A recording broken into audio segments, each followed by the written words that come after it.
सेहत के नाल तां अवेयर होना ही पैना है। हुण बहुत कुछ हंडा लिया असीं अपने आले दुआले, बहुत कुछ देख लिया। तो अज दे इस दिन दे विच मेरा सैगमेंट है तुहाडे नाल, और मैं अज दे इस दिन दे विच बहुत सारियां गल्लां बातां भी तुहाडे नाल करांगी। और मेरे नाल डॉक्टर तेजपाल सिंह जी इस समय आ चुके हो तुसीं प्रोग्राम दे विच, और बहुत ही प्यार भरी सत श्री अकाल, तुहानूं स्वागत जी तुहाडा जी। बहुत बहुत प्यार भरी सत श्री अकाल सारे श्रोतिਆਂ ਨੂੰ ਤੇ ਮਨਜੀਤ ਮਾਨ ਜੀ ਤੁਹਾਨੂੰ जी। ਅੱਜ ਆਪਾਂ ਗੱਲ ਕਰਾਂਗੇ ਜਿਹੜਾ ਕੋਵਿਡ ਦਾ ਜੋ ਮਾਹੌਲ ਚੱਲ ਰਿਹਾ ਹੈ हाँ जी ਇਹਦੇ ਉੱਤੇ जी ਦੋ ਤਿੰਨ ਨੁਕਤੇ ਨੇ ਜੀ।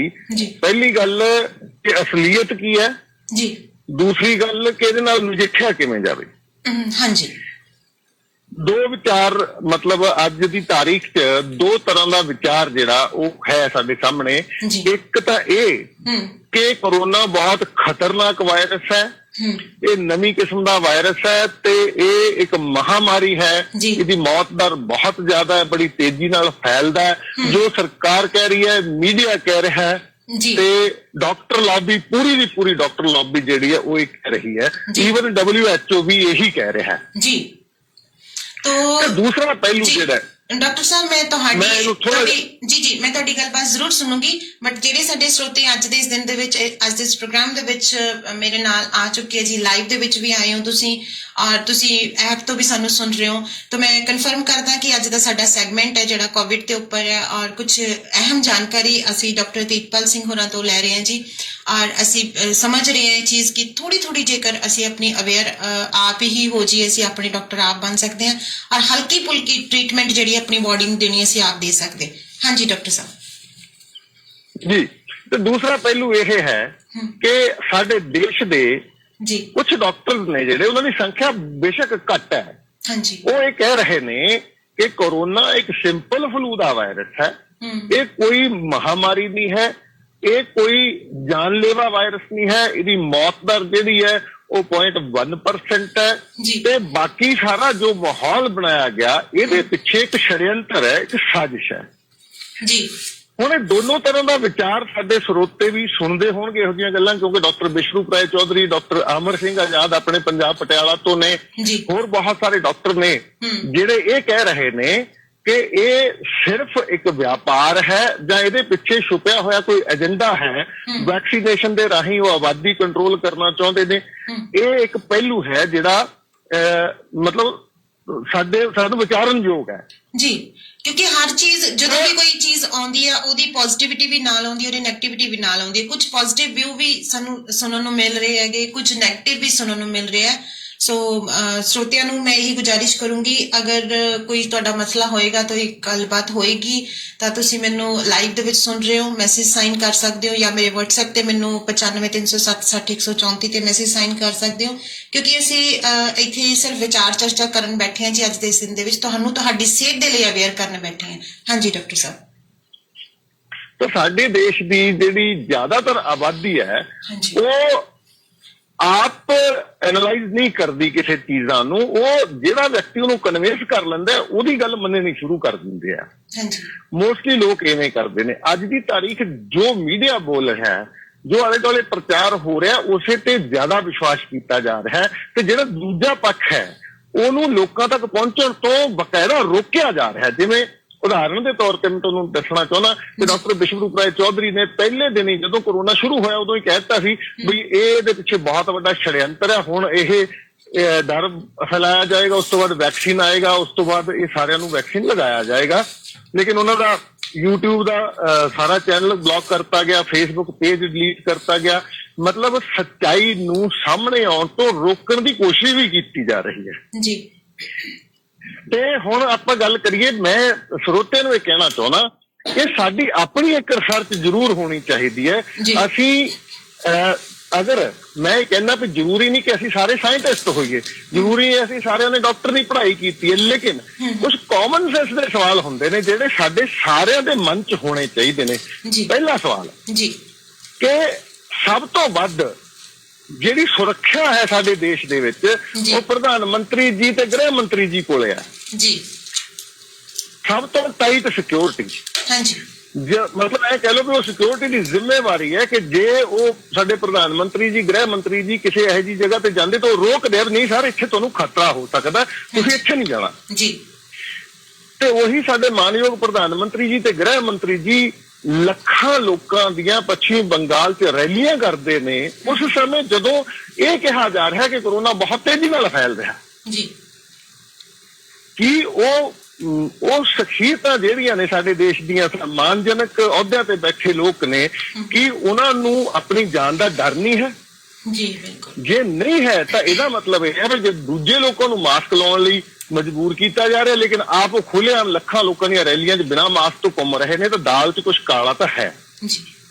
ਬਟ ਇੱਕ ਚੀਜ਼ ਹੈ ਡਾਕਟਰ ਸਾਹਿਬ, ਇੱਥੇ ਆਪਾਂ ਮੰਨਦੇ ਹਾਂ ਕਿ ਇਹ ਸਾਰੀਆਂ ਚੀਜ਼ਾਂ ਅਸੀਂ ਔਖੋ ਪਰੋਖੇ ਨਹੀਂ ਕਰ ਸਕਦੇ, ਸਾਨੂੰ ਦਿਖਦੇ ਆ ਸਭ ਹਾਲਾਤ, ਅਸੀਂ ਇਹਨਾਂ ਚੀਜ਼ਾਂ ਨੂੰ ਮਹਿਸੂਸ ਕਰਦੇ ਹਾਂ। ਇਹ ਸਾਰੀਆਂ ਚੀਜ਼ਾਂ ਜਿੱਥੇ 4 ਜਣੇ ਅਸੀਂ ਮਿਲ ਕੇ ਬੈਠਦੇ ਹਾਂ, ਇਹ ਵਿਚਾਰ ਚਰਚਾ ਦਾ ਮੁੱਦਾ ਬਣਦਾ, ਇੱਕ ਰਾਜਨੀਤਿਕ ਮੁੱਦਾ। ਪਰ ਅੱਜ ਦੇ ਜਿਹੜੇ ਸਾਡੇ ਸੈਗਮੈਂਟ ਦੇ ਵਿੱਚ ਅਸੀਂ ਸਿਰਫ ਔਰ ਸਿਰਫ ਆਪਣੀ ਡਾਕਟਰੀ ਲਾਈਨ ਦੇ ਵਿੱਚ ਆਵਾਂਗੇ।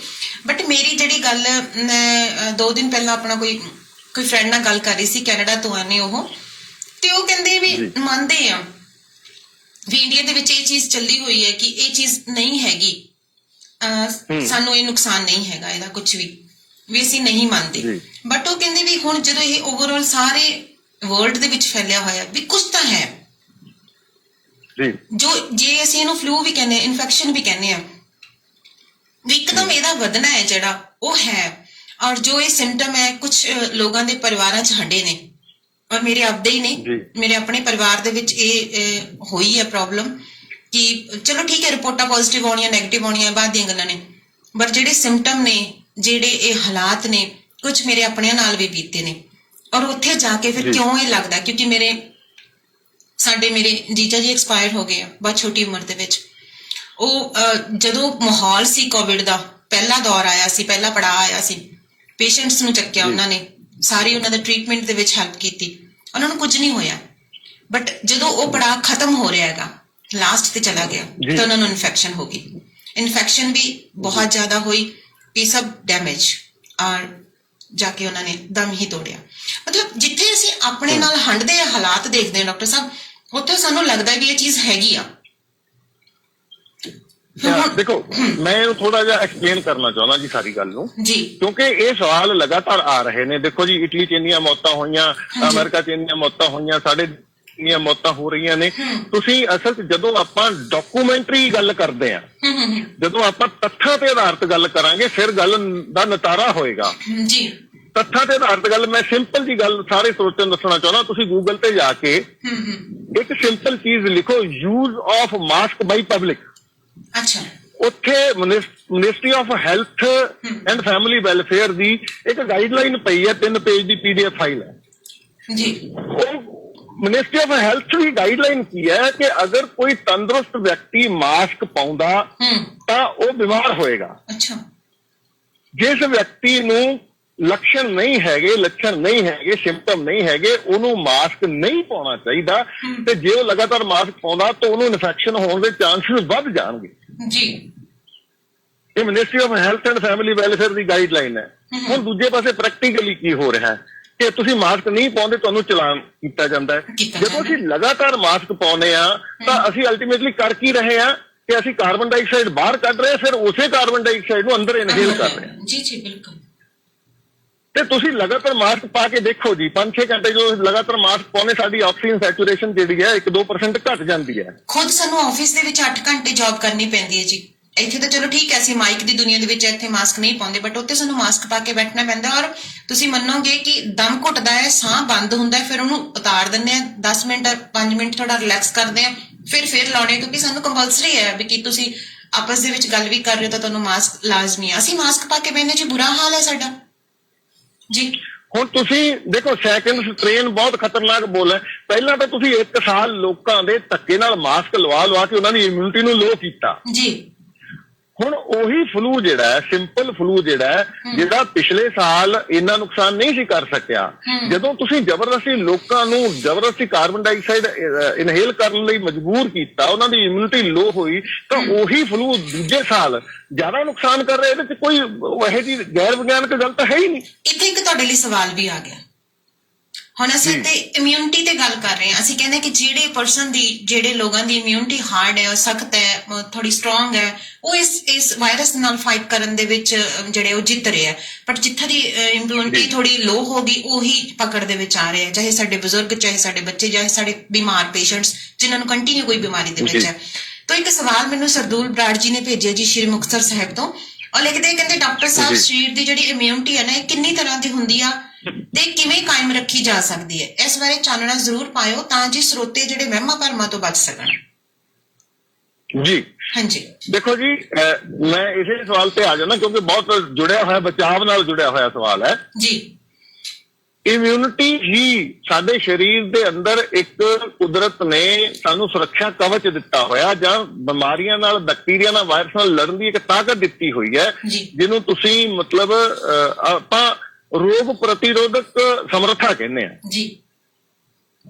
ਹੁਣ ਇਮਿਊਨਿਟੀ ਹੀ ਇਹ ਪਤਾ ਨਹੀਂ, ਮਤਲਬ ਜਿਹੜੇ ਲੋਕ ਰੌਲਾ ਪਾਈ ਜਾਂਦੇ ਹਸਪਤਾਲ 'ਚ ਦਾਖਲ ਕਰਕੇ ਅਲੱਗ-ਅਲੱਗ ਤਰ੍ਹਾਂ ਦੀਆਂ ਦਵਾਈਆਂ, ਉਹ ਵੀ ਵਿਗਿਆਨਕ ਤੌਰ ਤੇ ਇਹੀ ਮੰਨਦੇ ਆ ਵਾਇਰਸ ਦਾ ਅਜੇ ਤੱਕ ਸਾਡੇ ਕੋਲ ਕੋਈ ਇਲਾਜ ਨਹੀਂ ਹੈ, ਇਹਦੇ ਨਾਲ ਸਾਡੀ ਇਮਿਊਨਿਟੀ ਹੀ ਲੜ ਸਕਦੀ ਹੈ ਜੀ। ਇਮਿਊਨਿਟੀ ਨੂੰ ਕਾਇਮ ਰੱਖਣਾ, ਵਧਾਉਣਾ, ਅਸਲ 'ਚ ਇਮਿਊਨਿਟੀ ਲੋ ਕਿਉਂ ਹੋ ਰਹੀ ਹੈ? ਹੁਣ ਅਸੀਂ ਕਹਿੰਦੇ ਹਾਂ ਜੀ ਪਹਿਲਾਂ ਕਰੋਨਾ ਬਜ਼ੁਰਗਾਂ ਨੂੰ ਫੜਦਾ ਸੀ, ਇਸ ਵਾਰ ਉਹਨੇ ਨੌਜਵਾਨਾਂ ਨੂੰ ਵੀ ਫੜਨਾ ਸ਼ੁਰੂ ਕਰਤਾ। ਨੌਜਵਾਨ ਈਵਨ ਬੱਚਿਆਂ ਦੇ ਵਿੱਚ ਵੀ ਆਏ ਹੈ। ਹਾਂ, ਹੁਣ ਸਵਾਲ ਇਹ ਹੈ ਵੀ ਸਾਡੇ ਨੌਜਵਾਨਾਂ ਦਾ ਲਾਈਫ ਸਟਾਈਲ ਵੀ ਕੀ ਹੈ? ਉਹ ਬਜ਼ੁਰਗਾਂ ਨਾਲੋਂ ਵੀ ਜ਼ਿਆਦਾ ਵਿਗੜਿਆ ਹੋਇਆ। ਅਸੀਂ ਫਾਸਟ ਫੂਡ ਖਾਂਦੇ ਹਾਂ, ਅਸੀਂ ਕੋਲਡ ਡਰਿੰਕ ਪੀਂਦੇ ਹਾਂ, ਅਸੀਂ ਬੋਤਲਾਂ ਵਾਲੇ ਜੂਸ ਪੀਂਦੇ ਹਾਂ, ਅਸੀਂ ਹੋਰ ਸੁਆਹ ਕੇ ਖਾਂਦੇ ਹਾਂ, ਜਿਹਦੇ ਨਾਲ ਨੌਜਵਾਨਾਂ ਦੀ ਇਮਿਊਨਿਟੀ ਵੀ ਕਮਜ਼ੋਰ ਹੈ ਜੀ। ਇਮਿਊਨਿਟੀ ਨੂੰ ਕਿਵੇਂ ਸਟਰੋਂਗ ਰੱਖਿਆ ਜਾ ਸਕਦਾ? ਇਹਦਾ ਬਹੁਤ ਸੋਹਣਾ ਫਾਰਮੂਲਾ ਡਾਕਟਰ ਵਿਸ਼ਵਰੂਪ ਰਾਏ ਚੌਧਰੀ ਜੀ ਨੇ ਦਿੱਤਾ। ਉਹ ਕਹਿੰਦੇ ਕਿ ਤੁਹਾਡੇ ਸਰੀਰ ਦੇ ਵਿੱਚ ਹਰ ਰੋਜ਼ 0.2 ਗ੍ਰਾਮ ਵਿਟਾਮਿਨ ਸੀ ਜਾਣਾ ਚਾਹੀਦਾ ਜੀ। 0.2 ਗ੍ਰਾਮ ਵਿਟਾਮਿਨ ਸੀ। ਹੁਣ ਕੈਲਕੂਲੇਸ਼ਨ ਦੀ ਗੱਲ ਕਰੀਏ ਤਾਂ 2 ਵੱਡੇ ਸੰਤਰੇ, ਹਾਂਜੀ, ਜਾਂ 3 ਮਸੰਮੀਆਂ, ਜਾਂ 3 ਅੰਬ ਖਾ ਲਓ, ਇੱਕ ਵੱਡਾ ਸਾਰਾ ਅਮਰੂਦ, ਇਹਨਾਂ ਚੋਂ ਕੋਈ ਇੱਕ ਚੀਜ਼ ਵੀ ਅਸੀਂ ਖਾਂਦੇ ਆ, ਜਾਂ ਆਪਾਂ ਇਹ ਕਹਿ ਲਈਏ ਵੀ 600-700 ਗ੍ਰਾਮ 3-4 ਤਰ੍ਹਾਂ ਦਾ ਫਰੂਟ ਰਲਾ ਕੇ ਵੀ ਤੁਸੀਂ ਖਾ ਲੈਂਦੇ ਹੋ ਇੱਕ ਦਿਨ 'ਚ, ਤਾਂ ਤੁਹਾਡੇ ਅੰਦਰ 0.2 ਗ੍ਰਾਮ ਵਿਟਾਮਿਨ ਸੀ ਚਲਿਆ ਜਾਂਦਾ। 4 ਟਮਾਟਰ ਖਾ ਲਓ, ਇੱਕ ਮੁੱਠੀ ਭਰ ਕੇ ਮਟਰ ਹਰੇ ਖਾ ਲਓਗੇ ਤਾਂ ਵੀ ਤੁਹਾਨੂੰ 0.2 ਗ੍ਰਾਮ ਵਿਟਾਮਿਨ ਸੀ ਮਿਲ ਜਾਂਦਾ ਜੀ। ਤੇ ਜਿੰਨੀ ਦੇਰ ਤੱਕ ਅਸੀਂ ਇਹ ਲੈਂਦੇ, ਇਹਦੇ ਨਾਲ ਕੀ ਹੈ ਵੀ ਤੁਸੀਂ ਹਲਕੀ ਫੁਲਕੀ ਅੱਧਾ ਘੰਟਾ ਐਕਸਰਸਾਈਜ਼ ਕਰੋ, ਵਾਕ ਕਰ ਸਕਦੇ ਹੋ, ਤੇ 1 ਘੰਟਾ ਧੁੱਪ ਲੈਣੀ ਬਹੁਤ ਜ਼ਰੂਰੀ ਹੈ ਜੀ। ਅਗਰ ਤੁਸੀਂ ਇੰਨਾ ਕਰਦੇ ਹੋ ਤਾਂ ਤੁਹਾਡੀ ਇਮਿਊਨਿਟੀ ਇਸ ਕਾਬਲ ਰਹਿੰਦੀ ਹੈ, ਉਹ ਕਿਸੇ ਵੀ ਵਾਇਰਸ ਨਾਲ ਲੜ ਸਕਦੀ ਹੈ ਜੀ। ਤੇ ਜਿਸ ਦੌਰਾਨ ਜਦੋਂ ਤੁਹਾਨੂੰ ਸਿੰਪਟਮ ਆ ਗਏ, ਇਹਦਾ ਮਤਲਬ ਇਹ ਹੈ ਵੀ ਤੁਹਾਡੀ, ਜਾਂ ਇੱਕ ਡਾਕਟਰ KB ਟੋਮਾਣੇ ਚੈਸਟ ਸਪੈਸ਼ਲਿਸਟ ਨੇ, MD ਡਾਕਟਰ ਨੇ, ਹਾਂਜੀ, ਔਰ 30 ਸਾਲ ਦੀ ਗਵਰਨਮੈਂਟ ਜੌਬ ਕਰਕੇ ਹੁਣ ਰਿਟਾਇਰ ਹੋਏ ਨੇ। ਉਹਨਾਂ ਦਾ ਕਹਿਣਾ ਇਹ ਹੈ ਕਿ ਅਗਰ ਤੁਸੀਂ 2 ਚਮਚ 5 ਗ੍ਰਾਮ ਹਲਦੀ ਸਵੇਰੇ, 5 ਗ੍ਰਾਮ ਹਲਦੀ ਸ਼ਾਮ ਨੂੰ ਕੋਸੇ ਪਾਣੀ 'ਚ ਲੈ ਲੈਂਦੇ ਹੋ ਤਾਂ ਵੀ ਤੁਹਾਡੀ ਇਮਿਊਨਿਟੀ ਬੂਸਟ ਰਹਿੰਦੀ ਹੈ।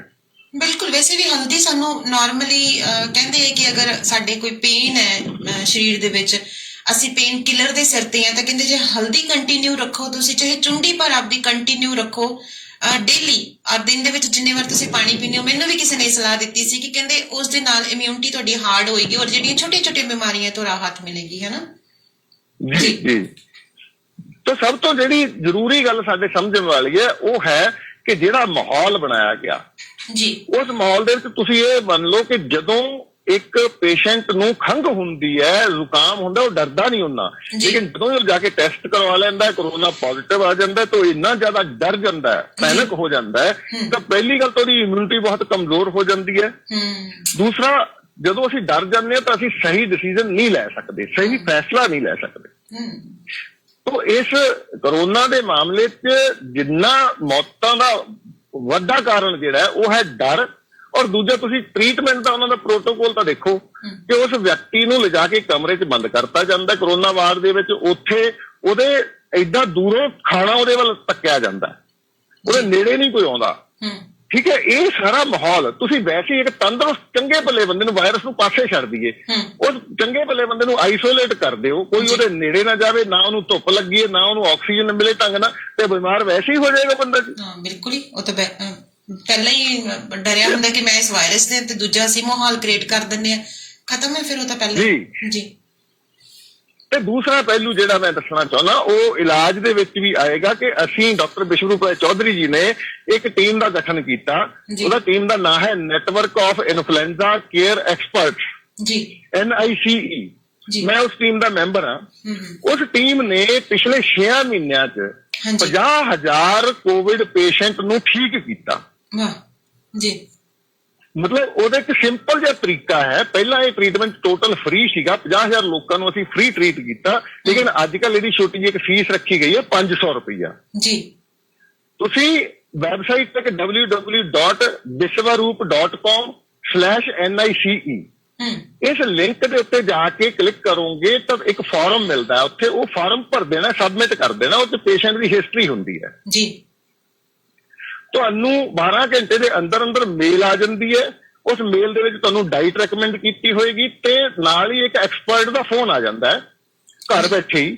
ਉਹ ਐਕਸਪਰਟ ਤੁਹਾਡੇ ਤੱਕ ਉਦੋਂ ਤੱਕ ਤੁਹਾਡੇ ਨਾਲ ਫੋਨ ਤੇ ਜੁੜਿਆ ਰਹੇਗਾ ਜਦ ਤੱਕ ਤੁਸੀਂ ਪੂਰੀ ਤਰ੍ਹਾਂ ਠੀਕ ਨਹੀਂ ਹੋ ਜਾਂਦੇ। ਉਹਨੂੰ 3 ਦਿਨ ਲੱਗਦੇ ਨੇ, 10 ਦਿਨ ਲੱਗਦੇ। ਮਾਫੀ ਚਾਹੂੰਗੀ ਤੁਹਾਨੂੰ ਰੋਕ ਰਹੀ ਹੈ ਵਿੱਚੋਂ। ਮੈਨੂੰ ਇਹ ਵੈਬਸਾਈਟ ਤੁਸੀਂ ਇੱਕ ਵਾਰੀ ਸਾਡੇ ਸਰੋਤੇ ਜੋ ਸੁਣ ਰਹੇ ਹੈ, ਕਈ ਵਾਰੀ ਹੁੰਦਾ ਜੀ ਮਨ ਦੇ ਵਿੱਚ ਕਿ ਇਹ ਗੱਲ ਚੀਜ਼ ਸੱਚ ਵੀ ਹੈ ਕਿ ਨਹੀਂ ਵੀ ਸੱਚ, ਉਹਨੂੰ ਪਰਖਣ ਦੇ ਵਿੱਚ ਵੀ ਅਸੀਂ ਇਹ ਸਾਈਟ ਨੂੰ ਜੇਕਰ ਕਿਸੇ ਨੇ ਚੈੱਕ ਕਰਨਾ, ਇੱਕ ਵਾਰ ਤੁਸੀਂ ਆਪਣੀ ਸਾਈਟ ਨੂੰ ਦੁਬਾਰਾ ਅਨਾਉਂਸ ਕਰ ਸਕਦੇ ਹੋ। www. ਜੀ BISWAROOP ਜੀ biswaroop.com/NICE। ਤਾਂ ਸਰੋਤੇ ਜ਼ਰੂਰ ਆਪਣੀ ਜਾਣਕਾਰੀ ਨੂੰ ਵਧਾਓ, ਕਿਉਂਕਿ ਅਸੀਂ ਵੈਸੇ ਵੀ ਸੋਸ਼ਲ ਮੀਡੀਆ ਬਹੁਤ ਯੂਜ਼ ਕਰਦੇ ਹਾਂ। ਦਿਨ ਭਰ ਦੇ ਵਿੱਚ ਅਸੀਂ ਪਤਾ ਨਹੀਂ ਕਿੰਨੀਆਂ ਸਾਈਟਾਂ ਨੂੰ ਦੇਖਦੇ ਹਾਂ, ਕੀ ਜਾਣਕਾਰੀ ਹਾਸਲ ਕਰਦੇ ਹਾਂ। ਔਰ ਉਹੀ ਗੱਲ ਹੈ ਕਿ ਜੇ ਅਸੀਂ ਆਪਣੇ ਡਾਕਟਰ ਕੁਝ ਹੱਦ ਤੱਕ ਆਪ ਆਪਣੇ ਆਪ ਨੂੰ ਅਟੈਂਡ ਕਰ ਲਈਏ ਜੀ, ਥੋੜਾ ਸਮਾਂ ਆਪਣੇ ਆਪ ਨੂੰ ਅਸੀਂ ਦੇ ਲਈਏ ਤਾਂ ਕੁਝ ਹੱਦ ਤੱਕ ਅਸੀਂ ਰਿਲੈਕਸ ਰਹਿ ਸਕਦੇ ਹਾਂ। ਤਾਂ ਤੁਸੀਂ ਸਾਈਟ ਤੇ ਜਾ ਕੇ ਅਗਰ ਕੋਈ ਇਨਫੋਰਮੇਸ਼ਨ ਤੁਹਾਨੂੰ ਅਦਰ ਵੀ ਚਾਹੀਦੀ ਹੈ ਤਾਂ ਤੁਸੀਂ ਜ਼ਰੂਰ ਚੈੱਕ ਕਰ ਸਕਦੇ ਹੋ ਜੀ। ਤੁਸੀਂ ਮੈਂ ਦੱਸਣਾ ਚਾਹੁੰਦਾ ਜੀ, ਇਹਦੇ ਉੱਤੇ ਸਾਡਾ ਇੱਕ ਜਿਹੜਾ ਟ੍ਰੀਟਮੈਂਟ ਪ੍ਰੋਟੋਕੋਲ ਹੈ ਜਿਹਦੇ ਨਾਲ ਅਸੀਂ, ਇਹਦਾ ਮਤਲਬ ਇਹ ਨਹੀਂ ਹੈ ਕਿਉਂਕਿ ਕੁਝ ਲੋਕ ਪਤਾ ਕੀ ਸੋਚਦੇ ਨੇ ਬਈ ਜੀ 80% ਲੋਕ ਤਾਂ ਆਪੇ ਠੀਕ ਹੋ ਹੀ ਜਾਂਦੇ ਨੇ, ਉਹੋ ਜਿਹੇ ਲੋਕਾਂ ਨੂੰ ਇਹਨਾਂ ਨੇ ਠੀਕ ਕਰਕੇ ਕੀ ਤੀਰ ਮਾਰ ਲਿਆ। ਇਹੋ ਜਿਹਾ ਮਾਮਲਾ ਨਹੀਂ ਹੈ। ਹੁਣ ਸਾਡੇ ਕੋਲ ਇਹੋ ਜਿਹਾ ਤਾਂ ਕੋਈ ਪੈਮਾਨਾ ਨਹੀਂ ਹੈ ਕਿ ਉਸ ਲਿੰਕ ਤੇ ਜਾ ਕੇ ਅਸੀਂ ਇਹੋ ਜਿਹੇ ਪੇਸ਼ੈਂਟ ਨੂੰ ਨਾ ਰਜਿਸਟਰ ਹੋਣ ਦਈਏ ਜਿਹਨੂੰ ਸੀਰੀਅਸ ਸਿੰਪਟਮ ਨੇ। ਤਾਂ ਇਹਦੇ ਵਿੱਚ ਉਹ ਪੇਸ਼ੈਂਟ ਵੀ ਨੇ ਜਿਨ੍ਹਾਂ ਨੂੰ ਸਾਹ ਲੈਣ ਦੀ ਦਿੱਕਤ ਸੀ, ਈਵਨ ਇਹੋ ਜਿਹੇ ਪੇਸ਼ੈਂਟ ਵੀ ਨੇ ਜਿਨ੍ਹਾਂ ਦਾ ਆਕਸੀਜਨ ਲੈਵਲ 40, 42, 45 ਤੱਕ ਰਹਿ ਗਿਆ ਸੀ। ਉਹ ਲੋਕ ਵੀ ਠੀਕ ਹੋਏ ਨੇ ਤੇ ਉਹਦਾ ਬਕਾਇਦਾ ਡਾਟਾ ਹੈ। ਔਰ ਡਾਕਟਰ ਚੌਧਰੀ ਦਾ ਇਹ ਦਾਵਾ ਹੈ ਕਿ ਕੋਈ ਵੀ ਸਰਕਾਰੀ ਏਜੰਸੀ ਮੇਰੇ ਕੋਲੋਂ ਇਹ ਡਾਟਾ ਲੈ ਸਕਦੀ ਹੈ, ਜਿਹੜੇ 50,000 ਲੋਕਾਂ ਦੇ ਐਡਰੈਸ, ਫੋਨ ਨੰਬਰ ਜਿਹੜੇ ਠੀਕ ਹੋਏ ਜੀ। ਤੇ ਹੁਣ ਮੈਂ ਤੁਹਾਨੂੰ ਦੱਸਣਾ ਚਾਹੁੰਦਾ ਜੀ ਉਹ ਡਾਈਟ ਕੀ ਤਰੀਕਾ ਹੈ ਠੀਕ ਕਰਨ ਦਾ। ਪਹਿਲੀ ਗੱਲ, ਡਰਨ ਦੀ ਬਿਲਕੁਲ ਲੋੜ ਨਹੀਂ, ਇਹ ਗੱਲ ਤੈਅ ਹੈ। ਮੈਂ ਇੱਕ ਹੋਰ ਜਾਣਕਾਰੀ ਦੇਣਾ ਚਾਹੁੰਦਾ ਜਿਹੜੀ ਸਾਡੇ ਮਨ 'ਚ ਭਰਮ ਹੈ ਕਿ ਦੇਖੋ ਮੌਤਾਂ ਹੋ ਰਹੀਆਂ, ਮਹਾਮਾਰੀ ਤਾਂ ਹੈ। ਡਾਕਟਰ ਤਰੁਣ ਕੋਠਾਰੀ ਇੱਕ MD ਡਾਕਟਰ ਨੇ, ਉਹਨਾਂ ਨੇ ਅੱਜ ਤੋਂ 6 ਮਹੀਨੇ ਪਹਿਲਾਂ ਇੱਕ ਐਲਾਨ ਕੀਤਾ ਵੀਡੀਓ ਬਣਾ ਕੇ ਸੋਸ਼ਲ ਮੀਡੀਆ ਤੇ ਕਿ ਜਿਹੜਾ ਵੀ ਕੋਈ ਸਾਇੰਟਿਸਟ, ਕੋਈ ਡਾਕਟਰ ਇਹਨੂੰ ਮਹਾਮਾਰੀ ਸਾਬਤ ਕਰ ਦੇ, ਮੈਂ ਉਹਨੂੰ 1 ਲੱਖ ਰੁਪਏ ਦਾ ਇਨਾਮ ਦਊਂਗਾ। ਠੀਕ ਹੈ, ਪ੍ਰੂਵ ਕਰੇ ਕਿ ਕਿਵੇਂ ਮਹਾਮਾਰੀ ਹੈ।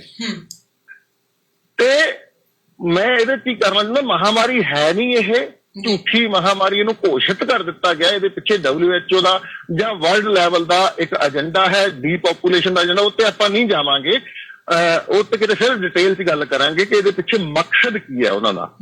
ਹੁਣ ਇੱਕ ਸਿੰਪਲ ਜਿਹੀ ਉਦਾਹਰਨ ਹੈ, ਜੇ ਆਪਾਂ ਮਕਸਦ ਦੀ ਗੱਲ ਜਾਣ ਲਈਏ ਤਾਂ ਇੱਕ RTI ਪਾਈ ਗਈ ਕਿ ਕੀ ਵੈਕਸੀਨੇਸ਼ਨ ਮੈਂਡੇਟਰੀ ਹੈ। ਉਸ RTI ਦਾ ਜਵਾਬ ਭਾਰਤ ਸਰਕਾਰ ਨੇ ਦਿੱਤਾ ਕਿ ਬਿਲਕੁਲ ਨਹੀਂ, ਇਹ ਸਵੈਛਿਕ ਹੈ।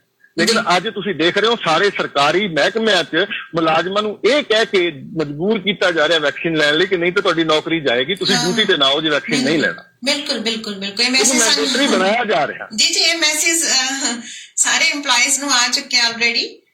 ਪਰ ਅਸੀਂ ਤਾਂ ਕੁਝ ਆਪਣਾ ਸਿਸਟਮ ਸਾਈਨ ਕੀਤਾ ਕਿ ਅਸੀਂ ਜੇ ਲਗਵਾਵਾਂਗੇ ਤਾਂ ਕਿਸੇ ਸਟਾਈਲ ਨਾਲ ਹੀ ਲਗਵਾਵਾਂਗੇ, ਅਸੀਂ ਐਵੇਂ ਨਹੀਂ ਲਗਵਾਉਂਦੇ। ਤਾਂ ਇਹ ਆ ਚੁੱਕੀ ਹੈ ਹਦਾਇਤ, ਇਹ ਹਰ ਡਿਪਾਰਟਮੈਂਟ ਨੂੰ ਆ ਚੁੱਕੀ ਹੈ ਕਿ ਵੈਕਸੀਨੇਸ਼ਨ ਜ਼ਰੂਰੀ ਹੈ। ਔਰ ਆਫਿਸ ਦੇ ਵਿੱਚ ਹੀ ਵੈਕਸੀਨੇਸ਼ਨ ਹੋਏਗੀ, ਉੱਥੇ ਹੀ ਆਣਗੇ। ਗਵਰਨਮੈਂਟ ਆਫ ਇੰਡੀਆ RTI ਦੇ ਵਿੱਚ ਕੀ ਜਵਾਬ ਦੇ ਰਹੀ ਹੈ ਔਰ ਪ੍ਰੈਕਟੀਕਲੀ ਕੀ ਹੋ ਰਿਹਾ ਜੀ। ਅੱਛਾ, ਦੂਸਰੀ ਗੱਲ, ਹੁਣ ਆਪਾਂ ਇਲਾਜ ਦੀ ਗੱਲ ਕਰੀਏ ਕਿਉਂਕਿ ਬਹੁਤ ਜ਼ਰੂਰੀ। ਅੱਜ ਦੇ ਤਰੀਕੇ 'ਚ ਇੱਕੋ ਹੀ ਮਕਸਦ ਹੈ ਸਾਡਾ ਕਿ ਲੋਕਾਂ ਦੀ ਜਾਨ ਨੂੰ ਕਿਵੇਂ ਬਚਾਇਆ ਜਾਏ। ਹਾਂਜੀ, ਇੱਕ ਦਾਵਾ ਮੈਂ ਪਹਿਲਾਂ ਕਰਦਾ ਰਿਹਾ, ਅੱਜ ਵੀ ਮੇਰਾ ਇਹ ਹੈ ਵੀ ਤੁਸੀਂ ਅਗਰ ਸਰਚ ਕਰਕੇ ਦੇਖੋਗੇ ਤਾਂ ਜ਼ਿਆਦਾਤਰ ਨਹੀਂ 90% ਮੌਤਾਂ ਹਸਪੀਟਲ ਜਾ ਕੇ ਹੋ ਰਹੀਆਂ ਨੇ, ਘਰ 'ਚ ਨਹੀਂ ਹੋ ਰਹੀਆਂ। ਬਿਲਕੁਲ ਜੀ, ਠੀਕ ਹੈ। ਇਹਦਾ ਮਤਲਬ ਇਹ ਹੈ ਕਿ ਹਸਪੀਟਲ ਤੋਂ ਦੂਰ ਰਹੋ। ਸਭ ਤੋਂ ਪਹਿਲੀ ਗੱਲ, ਜਦੋਂ ਤੁਹਾਨੂੰ ਸਿੰਪਟਮ ਆਉਂਦੇ ਨੇ, ਸਿੰਪਟਮ ਮਤਲਬ ਸਿੰਪਲ ਨਜ਼ਲਾ ਜ਼ੁਕਾਮ ਵੀ ਹੁੰਦਾ ਹੈ, ਉਦੋਂ ਡਰਨ ਦੀ ਲੋੜ ਨਹੀਂ। ਇਹ ਸਮਝ ਲਓ ਜਿਵੇਂ ਹਰ ਸਾਲ ਸਾਨੂੰ ਫਲੂ ਹੁੰਦਾ ਉਵੇਂ ਦਾ ਫਲੂ ਹੋਇਆ, ਤੇ ਤੁਸੀਂ ਇੱਕ ਪ੍ਰੋਟੋਕੋਲ ਹੈ 3 ਦਿਨ ਦਾ, ਉਹਨੂੰ ਫੋਲੋ ਕਰ ਲਓ ਜੀ। ਉਹ ਪ੍ਰੋਟੋਕੋਲ ਕੀ ਹੈ ਕਿ ਤੁਸੀਂ ਪੂਰਾ ਖਾਣਾ ਬੰਦ ਕਰ ਦੇਣਾ, ਜੋ ਵੀ ਖਾਂਦੇ ਹੋ ਬਿਲਕੁਲ ਬੰਦ ਕਰ ਦੇਣਾ ਉਹਨੂੰ।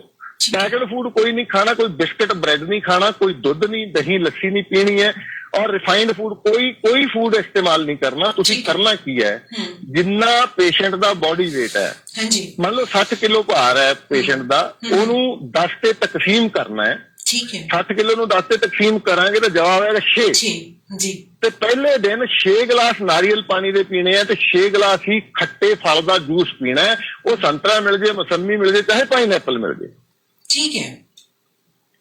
मतलब पहले दिन 12 गिलास लिक्विड लेना, 6 गिलास नारियल पानी और 6 गिलास ही खट्टे फल का जूस, किसी एक खट्टे फल का जूस ले सकते हो, संतरा, मौसमी या पाइनएप्पल जी। ये तो पहले दिन की खुराक है। तुम देखोगे कि पहले दिन शाम तक ही तो काफी सारी राहत मिल जाती है जी। और दूसरे दिन की डाइट जी ये भी ठीक है, ਤੁਹਾਡੀ डाइट कंटिन्यू रहेगी। डॉक्टर साहब एक चीज होर ਇਹਦੇ ਵਿੱਚ ਮੈਂ ਇੱਥੇ ਐਡ ਕਰਦੀ ਹਾਂ, ਕਿਉਂਕਿ ਤੁਸੀਂ ਪੇਸ਼ੈਂਟ ਦੀ ਆਪਾਂ ਗੱਲ ਚੱਲੀ ਹੈ ਜੀ, ਹੁਣ ਵੀ ਜੇ ਸਾਨੂੰ ਸਿੰਪਟਮ ਦਿਖਦੇ ਆ, ਕੁਝ ਮੈਨੂੰ ਸਵਾਲ ਹੋਣੀ ਮੇਰੇ ਜ਼ਿਹਨ ਦੇ ਵਿੱਚ ਆਇਆ ਕਿ ਕੁਝ ਜਿਹੜਾ ਇਹ ਸਿੰਪਟਮ ਦਿਖਦੇ ਆ, ਇਹਦੇ ਨਾਲ ਨਾਰਮਲੀ ਅਸੀਂ ਇੱਕ ਮੈਡੀਸਨ ਲੈ ਲਈ, ਚਲੋ ਠੀਕ ਹੈ, ਅਸੀਂ ਉਹਨੂੰ ਰਿਲੈਕਸ ਕਰ ਲਿਆ, ਠੀਕ ਹੋ ਗਏ। ਪਰ ਇੱਕ ਸਵਾਲ ਦਾ ਜਵਾਬ ਚਾਹੇ ਤੁਸੀਂ ਡਾਈਟ ਤੋਂ ਬਾਅਦ ਦਿਓ, ਜਿਵੇਂ ਮਰਜ਼ੀ ਦਿਓ, ਮੈਨੂੰ ਇੱਕ ਸਵਾਲ ਚਾਹੀਦਾ ਕਿ ਜਦੋਂ ਇਸ ਤੋਂ ਪ੍ਰਭਾਵਿਤ ਲੋਕ ਠੀਕ ਹੁੰਦੇ ਆ, ਆਪਾਂ ਉਹ ਪੇਸ਼ੈਂਟਸ ਦੀ ਗੱਲ ਕਰਾਂਗੇ ਜੋ ਠੀਕ ਹੁੰਦੇ ਆ, ਉਹਨਾਂ ਦੀ ਜੀਭ ਦਾ ਸਵਾਦ ਖਤਮ ਹੋ ਜਾਂਦਾ ਹੈ। ਹਾਂ ਜ਼ਰੂਰ ਇਸ ਗੱਲ ਤੇ ਆਇਓ, ਮੈਨੂੰ ਇਸ ਦਾ ਸਵਾਲ ਚਾਹੀਦਾ ਕਿਉਂਕਿ ਮੇਰੇ ਨਾਲ ਬੜੇ ਲੋਕ ਨੇ ਇਦਾਂ ਦੇ ਜਿਨ੍ਹਾਂ ਨੇ ਇਹ ਸਵਾਲ ਮੈਨੂੰ ਸਾਈਨ ਕੀਤਾ ਜੀ। ਬਹੁਤ ਚੰਗੀ ਗੱਲ ਹੈ ਜੀ, ਬਹੁਤ ਅੱਛਾ ਸਵਾਲ ਹੈ ਜੀ। ਦੂਸਰੀ ਗੱਲ ਦੂਸਰੇ ਦਿਨ ਦੀ ਡਾਈਟ ਜਿਹੜੀ ਹੈ, ਪਹਿਲੇ ਦਿਨ ਤੁਸੀਂ 6 ਗਿਲਾਸ 60 ਕਿਲੋ ਦਾ ਅਗਰ ਪੇਸ਼ੈਂਟ ਹੈ ਤਾਂ 6 ਗਿਲਾਸ ਨਾਰੀਅਲ ਪਾਣੀ ਤੇ ਸੰਤਰੇ ਦਾ ਜੂਸ ਲੈ ਲਿਆ। ਦੂਜੇ ਦਿਨ ਬੋਡੀ weight ਨੂੰ 20 ਤੇ ਡਿਵਾਈਡ ਕਰਨਾ, 20 ਤੇ ਤਕਸੀਮ ਕਰ ਦੇਣਾ ਤੇ ਜਵਾਬ ਆਏਗਾ 3 ਜੀ। ਮਤਲਬ ਪਹਿਲੇ ਦਿਨ ਨਾਲੋਂ ਅੱਧਾ ਕਰ ਦਿੱਤਾ ਆਪਾਂ। ਦੂਜੇ ਦਿਨ ਤੁਸੀਂ 3 ਗਿਲਾਸ ਨਾਰੀਅਲ ਪਾਣੀ ਪੀਣਾ ਤੇ 3 ਗਿਲਾਸ ਹੀ ਸੰਤਰੇ ਦਾ ਜੂਸ ਪੀਣਾ ਜੀ ਜੀ ਜੀ ਜੀ ਜੀ। ਇਹ ਦੂਜੇ ਦਿਨ ਦੀ ਡਾਈਟ ਲਿਕੁਇਡ ਨਾਲ ਤੁਸੀਂ ਰਾਤ ਨੂੰ ਡਿਨਰ ਦੇ ਵਿੱਚ, ਮਤਲਬ ਸ਼ਾਮ ਨੂੰ 7 ਵਜੇ ਤੋਂ ਪਹਿਲਾਂ ਹਾਂਜੀ ਬੋਡੀ weight into 5 60 ਗੁਣਾ 5 ਮਤਲਬ 300 ਗ੍ਰਾਮ ਖੀਰਾ ਤੇ ਟਮਾਟਰ ਖਾਣਾ ਹੈ ਜੀ। ਕੱਚਾ ਹੀ ਖਾਣਾ ਹੈ ਸਲਾਦ ਵਾਂਗੂ। ਖੀਰਾ ਤੇ ਟਮਾਟਰ ਉਹਨੂੰ ਚਬਾ ਕੇ ਖਾਣਾ ਹੈ ਚੰਗੀ ਤਰ੍ਹਾਂ, ਮਤਲਬ ਅੱਧੇ ਘੰਟੇ ਚ ਉਹਨੂੰ ਫਿਨਿਸ਼ ਕਰਨਾ ਹੈ। ਔਰ ਜਿਹੜਾ ਜੂਸ ਪੀਣਾ ਹੈ ਤੇ ਨਾਰੀਅਲ ਪਾਣੀ ਪੀਣਾ, ਉਹਨੂੰ ਵੀ ਤੁਸੀਂ ਘੁੱਟ ਕਰਕੇ 10 ਮਿੰਟਾਂ ਚ ਇੱਕ ਗਲਾਸ ਨੂੰ ਖਾਲੀ ਕਰਨਾ ਹੈ। ਅੱਛਾ, ਮਤਲਬ ਇੱਕੋ ਹੀ ਡਕਾਰ ਚ ਨਹੀਂ, ਕਈ ਹੁੰਦੇ ਆ ਕਿ ਪਾਣੀ ਦੇ ਨਾਲ 6 ਗਲਾਸ ਪੀਣੇ ਆ ਤੇ ਜਲਦੀ ਪੀ ਜੀਏ ਜੀ। ਅਗਰ ਤੁਸੀਂ ਜੂਸ ਨੂੰ ਇੱਕਦਮ ਪੀਓਗੇ ਤਾਂ ਸ਼ੂਗਰ ਪੇਸ਼ੈਂਟ ਦੀ ਸ਼ੂਗਰ ਵਧੇਗੀ ਥੋੜੀ ਜੀ ਜੀ ਜੀ। ਲੇਕਿਨ ਅਗਰ ਘੁੱਟ ਕਰਕੇ ਪੀਓਗੇ ਤਾਂ ਉਹਦਾ ਸ਼ੂਗਰ ਲੈਵਲ ਨਹੀਂ ਵਧੇਗਾ ਜੀ, ਤੇ ਬੋਡੀ ਉਹਨੂੰ ਅੱਛੀ ਤਰ੍ਹਾਂ ਅਬਜ਼ੌਰਬ ਕਰ ਲੇਗੀ। ਕਈ ਵਾਰ ਲੋਕਾਂ ਨੂੰ ਵੋਮਟਿੰਗ ਆਉਣੀ ਸ਼ੁਰੂ ਹੋ ਜਾਂਦੀ ਹੈ, ਲੇਕਿਨ ਜੇ ਤੁਸੀਂ ਘੁੱਟ ਕਰਕੇ ਪੀਓਗੇ ਤਾਂ ਵੋਮਟਿੰਗ ਵੀ ਨਹੀਂ ਹੋਏਗੀ। ਅੱਛਾ ਜੀ। ਇਹ ਸੈਕੰਡ ਡੇ ਦੀ ਡਾਈਟ ਹੋਊਗੀ। 3 ਗਲਾਸ ਪੀਣੇ ਆ ਤੁਸੀਂ ਲਿਕੁਇਡ ਦੇ ਤੇ 300 ਗ੍ਰਾਮ ਖੀਰਾ ਤੇ ਟਮਾਟਰ ਸ਼ਾਮ ਨੂੰ ਖਾਣਾ ਹੈ ਜੀ। ਤੀਸਰੇ ਦਿਨ ਤੁਸੀਂ ਬੋਡੀ weight ਨੂੰ 30 ਨਾਲ ਡਿਵਾਈਡ ਕਰਨਾ, 30 ਨਾਲ। ਅੱਛਾ, 60 ਨੂੰ ਜਦੋਂ 30 ਨਾਲ ਤਕਸੀਮ ਕਰਾਂਗੇ ਜਵਾਬ ਆਏਗਾ 2। ਤੀਜੇ ਦਿਨ ਤੁਸੀਂ 2 ਗਿਲਾਸ ਲੈਣੇ ਨੇ 12 ਵਜੇ ਤੱਕ, ਦੁਪਹਿਰ 12 ਵਜੇ ਤੱਕ 2 ਗਿਲਾਸ ਖਤਮ ਕਰ ਦੇਣੇ ਜੀ ਜੀ ਜੀ। ਤੇ ਲੰਚ ਦੇ ਵਿੱਚ ਤੁਸੀਂ ਉਹ ਤੀਜੇ ਦਿਨ ਤੁਸੀਂ ਮਤਲਬ ਮੋਸਟਲੀ 90% ਲੋਕ ਪੂਰੀ ਤਰ੍ਹਾਂ ਠੀਕ ਹੋ ਜਾਂਦੇ ਨੇ। ਤੀਜੇ ਦਿਨ ਭੁੱਖ ਲੱਗੇਗੀ ਤੁਹਾਨੂੰ, ਦੁਪਹਿਰ ਲੰਚ ਦੇ ਵਿੱਚ ਤੁਸੀਂ 300 ਗ੍ਰਾਮ ਖੀਰਾ ਟਮਾਟਰ ਖਾਣਾ ਹੈ ਤੇ ਡਿਨਰ ਦੇ ਵਿੱਚ ਵੀ 300 ਗ੍ਰਾਮ ਖੀਰਾ ਟਮਾਟਰ ਖਾਣਾ ਹੈ। ਤੇ ਜੇ ਤੁਸੀਂ ਪੂਰੀ ਤਰ੍ਹਾਂ ਠੀਕ ਹੋ ਚੁੱਕੇ ਹੋ, ਬੁਖਾਰ ਤੁਹਾਡਾ ਉਤਰ ਚੁੱਕਾ ਹੈ, ਨਜ਼ਲਾ ਜ਼ੁਕਾਮ ਠੀਕ ਹੋ ਚੁੱਕਾ ਹੈ, ਤਾਂ ਤੀਜੇ ਦਿਨ ਸਲਾਦ ਖਾਣ ਤੋਂ ਬਾਅਦ ਤੁਸੀਂ ਆਪਣਾ ਘਰ ਦਾ ਬਣਿਆ ਸਾਦਾ ਭੋਜਨ ਵੀ ਖਾ ਸਕਦੇ ਹੋ ਅਗਰ ਹੋਰ ਭੁੱਖ ਹੈ ਜੀ। ਇਹ ਤਾਂ ਸੀ ਜੀ ਆਪਣੇ 3 ਦਿਨਾਂ ਦੀ ਡਾਈਟ। ਇੱਕ ਤਾਂ ਸਵਾਲ ਮੇਰਾ ਜੀਭ ਦੇ ਟੇਸਟ ਨੂੰ ਲੈ ਕੇ ਆ ਵੀ ਜਿਹੜੇ ਇਸ ਕੋਵਿਡ ਤੋਂ ਜਾਂ ਨਾਰਮਲ ਵਾਇਰਸ ਤੋਂ ਆਪਾਂ ਜਿਵੇਂ ਕਹਿ ਦਈਏ ਕਿ ਨਾਰਮਲ ਉਹਨਾਂ ਨੂੰ 3-4 ਦਿਨਾਂ ਦਾ ਬੁਖਾਰ ਹੋਇਆ ਸੀ, ਉਹਨਾਂ ਨੇ ਮੈਡੀਸਨ ਲਈ, ਉਹ ਠੀਕ ਆ, ਬਟ ਹੁਣ ਉਹਨਾਂ ਨੂੰ ਜਿਹੜੇ ਠੀਕ ਹੋਏ ਨੂੰ 10 ਤੋਂ 5 ਦਿਨ ਹੋ ਚੁੱਕੇ ਆ, 15 ਦਿਨ ਹੋ ਚੁੱਕੇ, ਉਹਨਾਂ ਦੀ ਜੀਭ ਦਾ ਸਵਾਦ ਮੁੜ ਕੇ ਨਹੀਂ ਆ ਰਿਹਾ। ਸਿਰਫ ਇੱਕ ਮਿਰਚ ਤੇ ਇੱਕ ਖੱਟੇ ਦਾ ਟੇਸਟ ਆ ਰਿਹਾ, ਅਦਰਵਾਈਜ਼ ਹੋਰ ਕਿਸੇ ਚੀਜ਼ ਦਾ ਉਹਨੂੰ ਟੇਸਟ ਨਹੀਂ ਆ ਰਿਹਾ। ਇੱਕ ਤਾਂ ਮੇਰਾ ਇਹ ਸਵਾਲ ਹੈ। ਦੂਜਾ ਸਵਾਲ ਇੱਕ ਹੋਰ ਆਇਆ ਡਾਕਟਰ ਸਾਹਿਬ, ਨੋਟ ਕਰਦੇ ਰਹੋ ਔਰ ਇਹਨਾਂ ਦੇ ਜਵਾਬ ਤੁਸੀਂ ਦੇਣੇ। 8 ਵਜੇ ਆਪਣੇ ਕੋਲ 37 ਮਿੰਟ ਦਾ ਸਮਾਂ ਵੀ ਹੋ ਗਿਆ। ਇੱਕ ਸਵਾਲ ਮੈਨੂੰ ਭੁਲੱਥ ਤੋਂ ਆਇਆ ਜੀ, ਮਿਸਤਰੀ ਸੰਤੋਖ ਸਿੰਘ ਜੀ ਲਿਖਦੇ ਆ ਕਿ ਡਾਕਟਰ ਸਾਹਿਬ ਜਾਣਕਾਰੀ ਬਹੁਤ ਅਹਿਮ ਹੈ, ਪਰ ਜੇ ਗਰੀਬ ਹੈ ਵਿਅਕਤੀ, ਉਹਨੇ ਦਿਹਾੜੀ ਦੱਪਾ ਕਰਕੇ ਰੋਟੀ ਪਾਣੀ ਖਾਣੀ ਹੁੰਦੀ ਹੈ, ਪੈਸਿਆਂ ਦੀ ਇੰਨੀ ਸਮਰੱਥਾ ਨਹੀਂ ਹੁੰਦੀ ਕਿ 6-6 ਗਲਾਸ ਜੂਸ ਦੇ ਪੀਣ, ਔਰ ਜੂਸ ਵੀ ਤੁਹਾਨੂੰ ਪਤਾ ਅੱਜ ਕੱਲ ਸਭ ਚੀਜ਼ਾਂ ਦੇ ਰੇਟ ਹੈ ਜਿਹੜੇ ਉਹ ਤਾਂ ਚੜੀ ਜਾਂਦੇ ਹੈ ਕਿ ਥੱਲੇ ਆਉਣ ਦਾ ਨਾਮ ਹੀ ਨਹੀਂ ਲੈ ਰਹੇ, ਤੇ ਵੀ ਉਹ ਕੀ ਕਰੂਗਾ? ਉਹਦੇ ਲਈ ਕੋਈ ਏਦਾਂ ਦੀ ਡਾਈਟ ਅਸੀਂ ਸ਼ੇਅਰ ਕਰ ਸਕਦੇ ਹਾਂ? ਕਿਉਂਕਿ ਬੜੇ ਸਾਰੇ EMPLOYE ਸਾਨੂੰ ਕੁਝ ਏਦਾਂ ਦੇ ਲੋਕ ਵੀ ਸੁਣਦੇ ਹੀ ਹੋਣਗੇ ਜੋ ਇਸ ਪ੍ਰੋਗਰਾਮ ਨੂੰ, ਔਰ ਉਹ ਸੋਚਦੇ ਹੋਣਗੇ ਕਿ ਯਾਰ 6 ਆਹ ਗਲਾਸ 6 ਉਹ ਗਲਾਸ ਇੰਨਾ ਗਲਾਸ ਮੈਂ ਕਿਵੇਂ ਲੈ ਲੂੰਗਾ, ਉਹਨੇ ਤਾਂ ਮੇਰੀ ਸਾਰੇ ਦਿਨ ਦੀ ਦਿਹਾੜੀ ਨਹੀਂ ਹੁੰਦੀ। ਕੁਝ ਉਹਨਾਂ ਦੇ ਲਈ ਕੁਝ। ਹਾਂਜੀ ਹਾਂ, 2 ਸਵਾਲ ਨੇ ਤੁਹਾਡੇ। ਪਹਿਲਾ ਸਵਾਲ ਹੈ ਟੇਸਟ ਵਾਲਾ, ਤੇ ਇਹ ਸਾਰਾ ਜਿਹੜਾ ਡਾਈਟ ਪ੍ਰੋਟੋਕੋਲ ਦੇ ਵਿੱਚ ਇੱਕ ਸ਼ਰਤ ਹੈ ਜੀ, ਨਾ ਤਾਂ ਤੁਸੀਂ ਪੈਰਾਸੀਟਾਮੋਲ ਲੈਣੀ ਹੈ, ਬੁਖਾਰ ਨੂੰ ਉਤਾਰਨ ਵਾਲੀ ਕੋਈ ਦਵਾ ਲੈਣੀ ਹੈ, ਨਾ ਹੀ ਕੋਈ ਐਂਟੀਬਾਇਓਟਿਕ ਲੈਣੀ ਹੈ ਜੀ। ਮਤਲਬ ਦਵਾ ਕੋਈ ਨਹੀਂ ਲੈਣੀ ਜੀ, ਕੋਈ ਐਂਟੀ ਅਲਰਜਿਕ ਨਹੀਂ ਲੈਣੀ, ਕੋਈ ਐਂਟੀਬਾਇਓਟਿਕ ਨਹੀਂ ਲੈਣੀ, ਨਾ ਕੋਈ ਜਿਹੜੇ ਮਤਲਬ ਪੈਰਾਸੀਟਾਮੋਲ ਟਾਈਪ ਕੋਈ ਦਵਾ ਨਹੀਂ ਲੈਣੀ ਜੀ। ਇਹ ਮੂੰਹ ਦਾ ਟੇਸਟ ਉਹਨਾਂ ਲੋਕਾਂ ਦਾ ਹੀ ਖਰਾਬ ਹੁੰਦਾ ਜਿਹੜੇ ਦਵਾ ਲੈਂਦੇ ਨੇ ਜੀ। ਜੇ ਤੁਸੀਂ ਇਸ ਨਾਲ ਠੀਕ ਹੋਵੋਗੇ ਤਾਂ ਕਦੀ ਤੁਹਾਡੇ ਮੂੰਹ ਦਾ ਟੇਸਟ ਨਹੀਂ ਜਾਏਗਾ ਜੀ। ਠੀਕ ਹੈ। ਤੇ ਦੂਸਰੀ ਗੱਲ, ਜਿਹਨਾਂ ਦਾ ਟੇਸਟ ਜਾ ਚੁੱਕਿਆ ਉਹਨਾਂ ਨੂੰ ਡਰਨ ਦੀ ਘਬਰਾਉਣ ਦੀ ਲੋੜ ਨਹੀਂ, ਹੌਲੀ ਹੌਲੀ ਫਿਰ ਟੇਸਟ ਵਾਪਸ ਆ ਜਾਏਗਾ। ਇਹ ਕੋਈ ਪਰਮਾਨੈਂਟ ਪ੍ਰੋਬਲਮ ਨਹੀਂ ਹੈਗੀ। ਠੀਕ ਹੈ। ਇਹ ਤੁਸੀਂ ਦਵਾਈਆਂ ਦੇ ਸਾਈਡ ਇਫੈਕਟ ਦੇ ਤੌਰ ਤੇ ਦੇਖ ਸਕਦੇ ਹੋ, ਇਹਨੂੰ ਹੋਰ ਕੋਈ ਗੱਲ ਨਹੀਂ ਹੈ। ਜਿਹੜਾ ਵਿਅਕਤੀ ਨੈਚੁਰਲੀ ਨਾਰਮਲੀ ਠੀਕ ਹੁੰਦਾ ਇਸ ਬਿਮਾਰੀ ਤੋਂ, ਉਹਦਾ ਟੇਸਟ ਨਹੀਂ ਜਾਂਦਾ, ਨਾ ਸਮੈਲ ਜਾਂਦੀ ਹੈ। ਇਹ ਸਹੀ ਗੱਲ ਹੈ, ਕਿਉਂਕਿ ਜੋ ਉਹਨਾਂ ਨੇ ਮੈਡੀਸਨ ਜਿੱਥੋਂ ਲਈ ਸੀ ਬਹੁਤ ਹਾਰਡ ਮੈਡੀਸਨ ਸੀ, ਔਰ ਜਦੋਂ ਮੈਡੀਸਨ ਉਹ ਯੂਜ਼ ਕਰ ਰਹੇ ਸੀ ਤਾਂ ਉਹ ਦੱਸਦੇ ਹੁੰਦੇ ਸੀਗੇ ਕਿ ਉਹਨਾਂ ਦੇ ਪੈਰਾਂ ਦੇ ਵਿੱਚੋਂ ਐਂ ਲੱਗਦਾ ਜਿਵੇਂ ਸੇਕ ਨਿਕਲਦਾ, ਅੱਗ ਮੱਚੀ ਜਾਂਦੀ ਹੈ, ਇੰਨਾ ਸੇਕ ਨਿਕਲਦਾ ਸੀ। ਮੇਬੀ ਫਿਰ ਉਹ ਮੈਡੀਸਨ ਦਾ ਹੀ ਹੋਏਗਾ। ਮੈਂ ਵੀ ਉਹਨਾਂ ਨੂੰ ਕੱਲ ਇਹ ਚੀਜ਼ ਨੋਟ ਕਰਵਾਈ ਸੀ ਕਿ ਸ਼ਾਇਦ ਇਹ ਮੈਡੀਸਨ ਦਾ ਹੋ ਸਕਦਾ, ਮੈਡੀਸਨ ਬਹੁਤ ਜ਼ਿਆਦਾ ਹਾਰਡ ਹੋ ਸਕਦੀ ਹੈ ਜਿਹਦੇ ਕਰਕੇ ਦਿੱਕਤ ਆਏਗੀ। ਹਾਂਜੀ ਜੀ। ਇੱਕ ਦੋ ਮੈਸੇਜ ਨੇ। ਇੰਦਰਜੀਤ ਸਿੰਘ ਜੀ ਪੁੱਛ ਰਹੇ ਨੇ, ਕਹਿ ਰਹੇ ਨੇ ਮੈਂ ਵੀ ਸਲਾਦ ਤੇ ਫਰੂਟ ਆਪਣੀ ਡਾਈਟ ਸ਼ਾਮਲ ਕਰ ਲਿਆ, ਐਸਿਡਿਟੀ ਤੋਂ ਕਾਫੀ ਫਰਕ ਹੈ। ਚਲੋ ਬਹੁਤ ਵਧੀਆ ਜੀ, ਆਪਣੀ ਪਿਛਲੀ ਕਲਾਸ ਦਾ ਕੋਈ ਫਰਕ ਹੋ ਗਿਆ ਇਹਨਾਂ ਨੂੰ। ਤੇ ਇੱਕ ਮੈਸੇਜ ਹੈ ਕਿ ਸ਼ੂਗਰ ਦੇ ਮਰੀਜ਼ ਨੂੰ 6 ਗਲਾਸ ਜੂਸ ਖਰਾਬ ਨਹੀਂ ਕਰਨਗੇ, ਤੇ ਨਹੀਂ ਕਰਨਗੇ। ਮੈਂ ਪਹਿਲੇ ਦੱਸ ਚੁੱਕਾ ਕਿ ਜੇ ਉਹ ਘੁੱਟ ਕਰਕੇ ਪੀਏਗਾ, 10 ਮਿੰਟ 'ਚ 1 ਗਲਾਸ ਪੀਏਗਾ, ਤਾਂ ਬਿਲਕੁਲ ਸ਼ੂਗਰ ਲੈਵਲ ਨਹੀਂ ਵਧੇਗਾ, ਕੋਈ ਖਰਾਬ ਨਹੀਂ ਕਰਨਗੇ ਜੀ। ਚਰਨਜੀਤ ਮੀਆਂ, ਤੁਹਾਡਾ ਸਵਾਲ ਹੈ ਇਹ, ਤੁਸੀਂ ਇਹ ਸਵਾਲ ਕੀਤਾ ਸੀ ਔਰ ਡਾਕਟਰ ਸਾਹਿਬ ਵੀ ਲਾਈਵ ਆਪਣਾ ਸੈਟਅਪ ਔਨ ਕਰੀ ਬੈਠੇ ਹੈ, ਤਾਂ ਚੰਗੀ ਗੱਲ ਹੈ। ਡਾਕਟਰ ਸਾਹਿਬ ਤੁਸੀਂ ਇਧਰੋਂ ਜਿਹੜੇ ਲਾਈਵ ਦੇ ਵਿੱਚ ਸਵਾਲ ਆ ਰਹੇ ਤੁਸੀਂ ਕੈਚ ਕਰੀ ਜਾਓ, ਜਿਹੜੇ ਮੈਨੂੰ WhatsApp ਤੇ ਆ ਰਹੇ ਮੈਂ ਤੁਹਾਨੂੰ ਸ਼ੇਅਰ ਕਰਦੀ ਹਾਂ। ਹਾਂਜੀ ਜੀ ਜੀ ਜੀ। ਤੇ ਦੂਸਰਾ ਸਵਾਲ ਹੈ ਗਰੀਬ ਆਦਮੀ ਲਈ ਜੀ।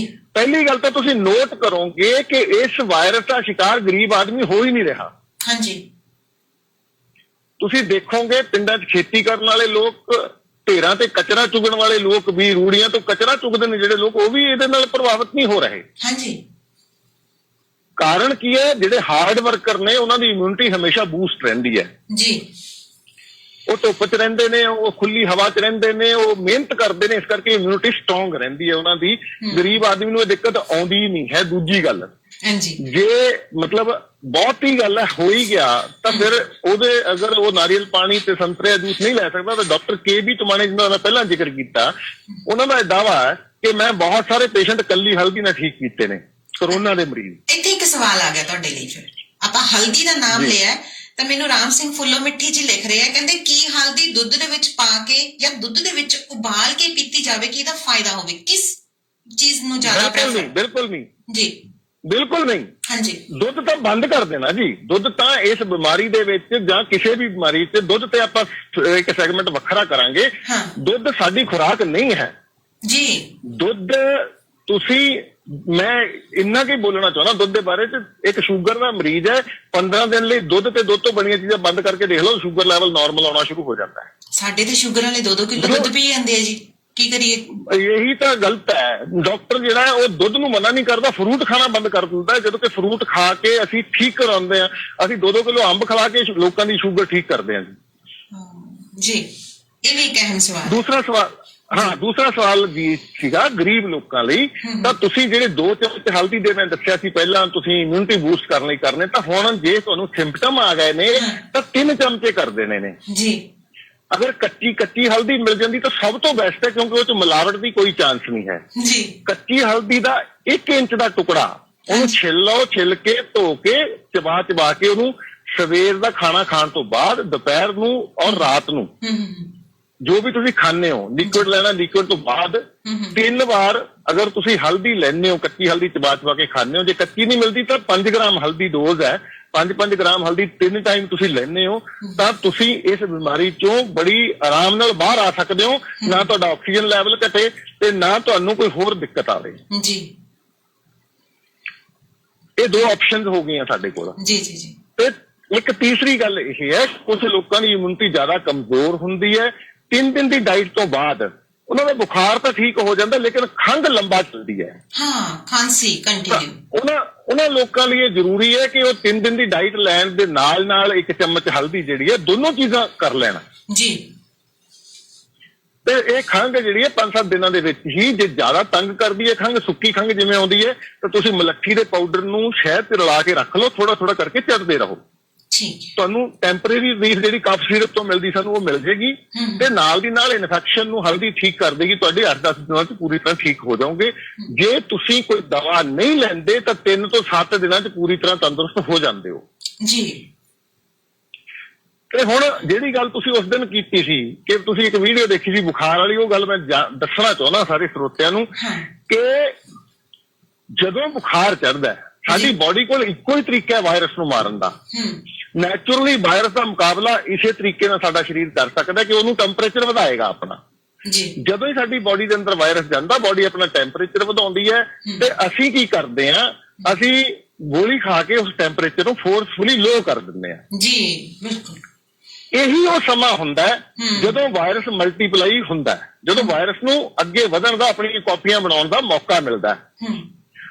ਅਗਰ ਤੁਸੀਂ ਉਸ ਬੁਖਾਰ ਨੂੰ ਫੋਰਸਫੁਲੀ ਲੋ ਨਹੀਂ ਕਰਦੇ ਤਾਂ ਵਾਇਰਸ ਅੱਗੇ ਮਲਟੀਪਲਾਈ ਨਹੀਂ ਹੋ ਸਕਦਾ, ਬਾਡੀ ਉਸ ਵਾਇਰਸ ਨੂੰ ਮਾਰ ਕੇ ਫਲਸ਼ ਆਊਟ ਕਰ ਦਿੰਦੀ ਹੈ ਜੀ। ਤਾਂ ਇਹ ਗੱਲ ਬਹੁਤ ਜ਼ਰੂਰੀ ਹੈ ਕਿ ਟੈਂਪਰੇਚਰ ਨੂੰ ਉਤਾਰਨ ਲਈ ਕਿਸੇ ਦਵਾ ਦਾ ਇਸਤੇਮਾਲ ਨਾ ਕਰੋ। ਜੇ 102 ਡਿਗਰੀ ਤੋਂ ਉੱਪਰ ਟੈਂਪਰੇਚਰ ਜਾਂਦਾ ਵੀ ਹੈ ਤਾਂ ਠੰਡਾ ਬਰਫ਼ ਵਾਲੇ ਪਾਣੀ ਦਾ ਕੱਪੜਾ ਸਿਰ ਤੇ ਰੱਖ ਲਓ, ਬਾਹਾਂ ਤੇ ਲੱਤਾਂ ਤੇ ਰੱਖ ਲਓ, ਉਹਦੇ ਨਾਲ 1-2 ਡਿਗਰੀ ਥੱਲੇ ਦਾ ਕਰ ਲਓ ਬੁਖਾਰ ਨੂੰ। ਬੁਖਾਰ ਨੂੰ ਉਤਾਰਨ ਲਈ ਕੋਈ ਦਵਾ ਨਹੀਂ ਲੈਣੀ ਜੀ। ਇਹ ਮੈਨੂੰ ਲੱਗਦਾ ਇਹ ਆਦਤ ਸਾਨੂੰ ਬੜੀ ਮੁਸ਼ਕਿਲ ਨਾਲ ਪਊਗੀ, ਕਿਉਂਕਿ ਜਦੋਂ ਸਾਨੂੰ ਮਾੜੀ ਜੀ ਕੋਈ ਵੀ ਪ੍ਰੋਬਲਮ ਆਉਂਦੀ ਹੈ, ਝੱਟ ਸਾਡੇ ਝੋਲੇ 'ਚ ਦਵਾਈਆਂ ਪਈਆਂ ਹੁੰਦੀਆਂ, ਫਟਾਫਟ ਫੱਕਾ ਮਾਰਦੇ ਦਵਾਈ ਦਾ ਕਿ ਜਲਦੀ ਇਹ ਚੀਜ਼ ਤੋਂ ਅਸੀਂ ਰਾਹਤ ਲਈਏ ਜੀ। ਮਨਜੀਤ ਜੀ, ਇਸ ਗੱਲ ਚੋਂ ਨਿਕਲਣ ਲਈ ਸਾਨੂੰ ਕਾਫੀ ਸਮਾਂ ਲੱਗੇਗਾ ਕਿਉਂਕਿ ਇਹਦੇ ਵਿੱਚ ਫਸੇ ਵੀ ਤਾਂ ਆਪਾਂ ਕਾਫੀ ਲੰਬੇ ਸਮੇਂ ਤੱਕ, ਬਹੁਤ ਲੰਬੇ ਸਮੇਂ ਤੋਂ। ਸਹੀ ਗੱਲ ਕਹੀ ਹੈ ਤੁਸੀਂ, ਹੈ ਨਾ। ਬਿਲਕੁਲ। ਮਤਲਬ ਅੱਜ ਮੈਂ ਕੱਲ ਹੀ ਇੱਕ ਵੀਡੀਓ ਸ਼ੇਅਰ ਕੀਤੀ ਹੈ, ਫੇਸਬੁੱਕ ਤੇ ਵੀ ਕੀਤੀ ਹੈ, YouTube ਤੇ, ਕਿ ਸਾਡਾ ਜੰਮਣਾ ਤੇ ਮਰਨਾ ਇਹ ਕੁਦਰਤੀ ਵਰਤਾਰਾ ਹੈ, ਲੇਕਿਨ ਅੱਜ ਜੰਮਣਾ ਤੇ ਮਰਨਾ ਸਾਡਾ ਡਾਕਟਰ ਤੇ ਨਿਰਭਰ ਹੋ ਚੁੱਕਾ ਜੀ। ਅਗਰ ਬੱਚਾ ਪੈਦਾ ਹੁੰਦਾ ਤਾਂ ਵੀ ਡਾਕਟਰ ਦੇ ਹੱਥਾਂ 'ਚ ਹੁੰਦਾ ਤੇ ਮਰਦਾ ਬੰਦਾ ਤਾਂ ਵੀ ਡਾਕਟਰ ਦੇ ਹੱਥਾਂ 'ਚ ਹੁੰਦਾ ਜੀ। ਜਦੋਂ ਕਿ ਅਸੀਂ ਕੁਦਰਤੀ ਤੌਰ ਤੇ ਪੈਦਾ ਹੋ ਸਕਦੇ ਹਾਂ, ਕੁਦਰਤੀ ਤੌਰ ਤੇ ਅਸੀਂ ਮਰ ਸਕਦੇ ਹਾਂ, ਜਿੰਨੀ ਸਾਡਾ ਜੀਵਨ ਹੈ ਉਹਨੂੰ ਭੋਗ ਕੇ ਮਰ ਸਕਦੇ ਹਾਂ, ਲੇਕਿਨ ਸਾਡੇ ਲਾਈਫ ਸਟਾਈਲ ਨੇ, ਸਾਡੀਆਂ ਰੋਂਗ ਇਨਫੋਰਮੇਸ਼ਨ ਹੈ, ਜਿਹੜੀ ਗਲਤ ਜਾਣਕਾਰੀ ਹੈ, ਹੁਣ ਇਹਦੇ ਪਿੱਛੇ ਇੱਕ ਚੀਜ਼ ਨੂੰ ਸਾਨੂੰ ਸਮਝਣਾ ਪਏਗਾ, ਜਿਹੜਾ ਸਾਨੂੰ ਸਮਝ ਨਹੀਂ ਆਉਂਦਾ ਥੋੜੇ ਕਿਤੇ, ਉਹ ਕੀ ਹੈ?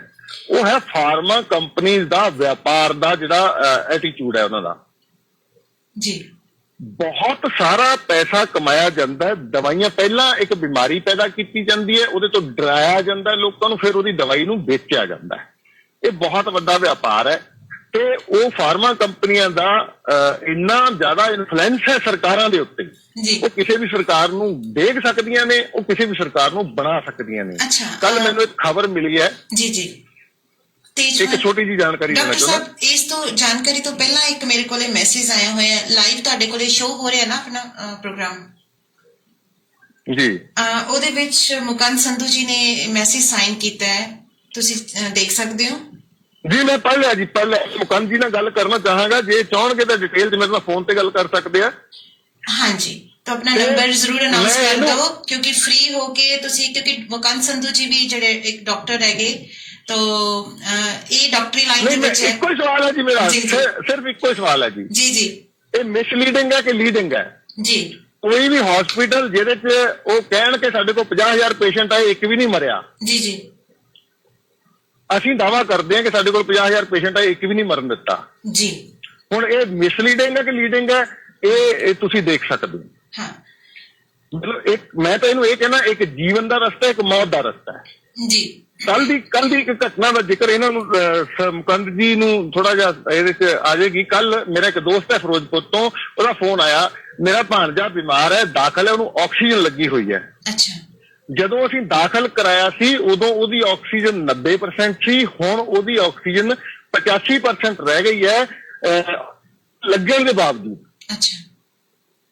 ਤੇ ਹੁਣ ਉਹ ਕਹਿੰਦੇ ਨੇ ਸਾਨੂੰ ਤੁਸੀਂ ਰੈਫਰ ਕਰਤਾ, ਤੁਸੀਂ ਫਰੀਦਕੋਟ ਲੈ ਜਾਓ ਇਹਨੂੰ।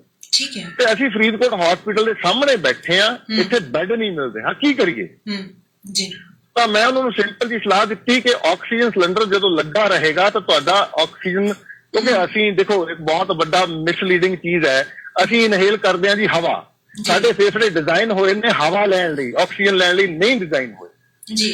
ਹੁਣ ਤੁਸੀਂ ਆਪਣਾ ਸਕੂਟਰ ਜਿਹੜਾ ਪੈਟਰੋਲ ਨਾਲ ਚੱਲਦਾ ਉਹਦੇ ਚ ਕਹੋ ਮੈਂ ਹਵਾਈ ਜਹਾਜ਼ ਵਾਲਾ ਜੈਟ ਦਾ ਪੈਟਰੋਲ ਪਾ ਦਾਂ ਤਾਂ ਚੱਲੇਗਾ ਥੋੜੀ, ਭਾਵੇਂ ਕਿੰਨੀ ਵਧੀਆ ਕੁਆਲਿਟੀ ਦਾ ਜੀ।